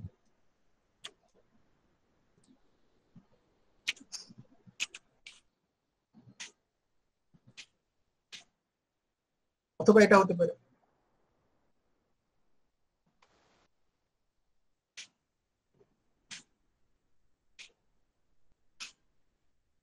এইচটা লিখে দিই। কোনটা হবে? জেমিনাল ডাইব্রোমাইড না ভিজিনাল ডাইব্রোমাইড, কোনটা হবে? জেমিনালটা হবে। জেমিনালটা হবে। কেন হবে বলো তো? তার কারণ হচ্ছে এখানে যখনই প্রোটনেশনটি হবে তখন এইটা মোর স্টেবল।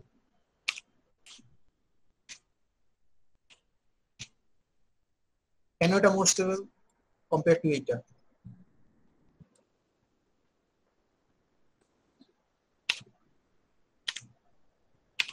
কেন এটা মোর স্টেবল তুমি বুঝতে পারছো? কেন এটা মোর স্টেবল? তুমি এই জিনিস অ্যালকিনে দেখে এসছো, এটা তোমার কাছে কমপ্লিটলি নতুন জিনিস নয়। তোমার এটা বলতে পারা উচিত, এটা বলতে পারা। স্যার কিন্তু স্যার আয়োডিনের সঙ্গে তো স্যার সেরকম তো রেজোনেন্স হবে না, কিন্তু ওখানে আবার সেই একই কথা, রেজোনেন্স হবে কথা না, রেজোনেন্স কতটা হবে how should I know and how should you know? Orbital তো ম্যাচ অনেক লোন পেয়ার আছে না নেই? আছে, তাহলে রেজোনেন্স হবে, তাহলে রেজোনেন্স লেস এফেক্টিভ। যদি সেটা এফেক্টিভ হতো তাহলে তো আয়োডোবেনজিন ফ্লুরোবেনজিনের মতো রিঅ্যাক্টিভ হতো অ্যারোমেটিক ইলেকট্রোফিলিক, তা তো হয় না। কিন্তু আয়োডোবেনজিনের উপরে তুমি যদি রিঅ্যাকশন করো, অ্যারোমেটিক ইলেকট্রোফিলিক করো, সেখানে মেটাতে মাইনর প্রোডাক্ট হয়, মেজর প্রোডাক্ট হয় অর্থোপ্যারা। সেটা তোমাকে কি বলে?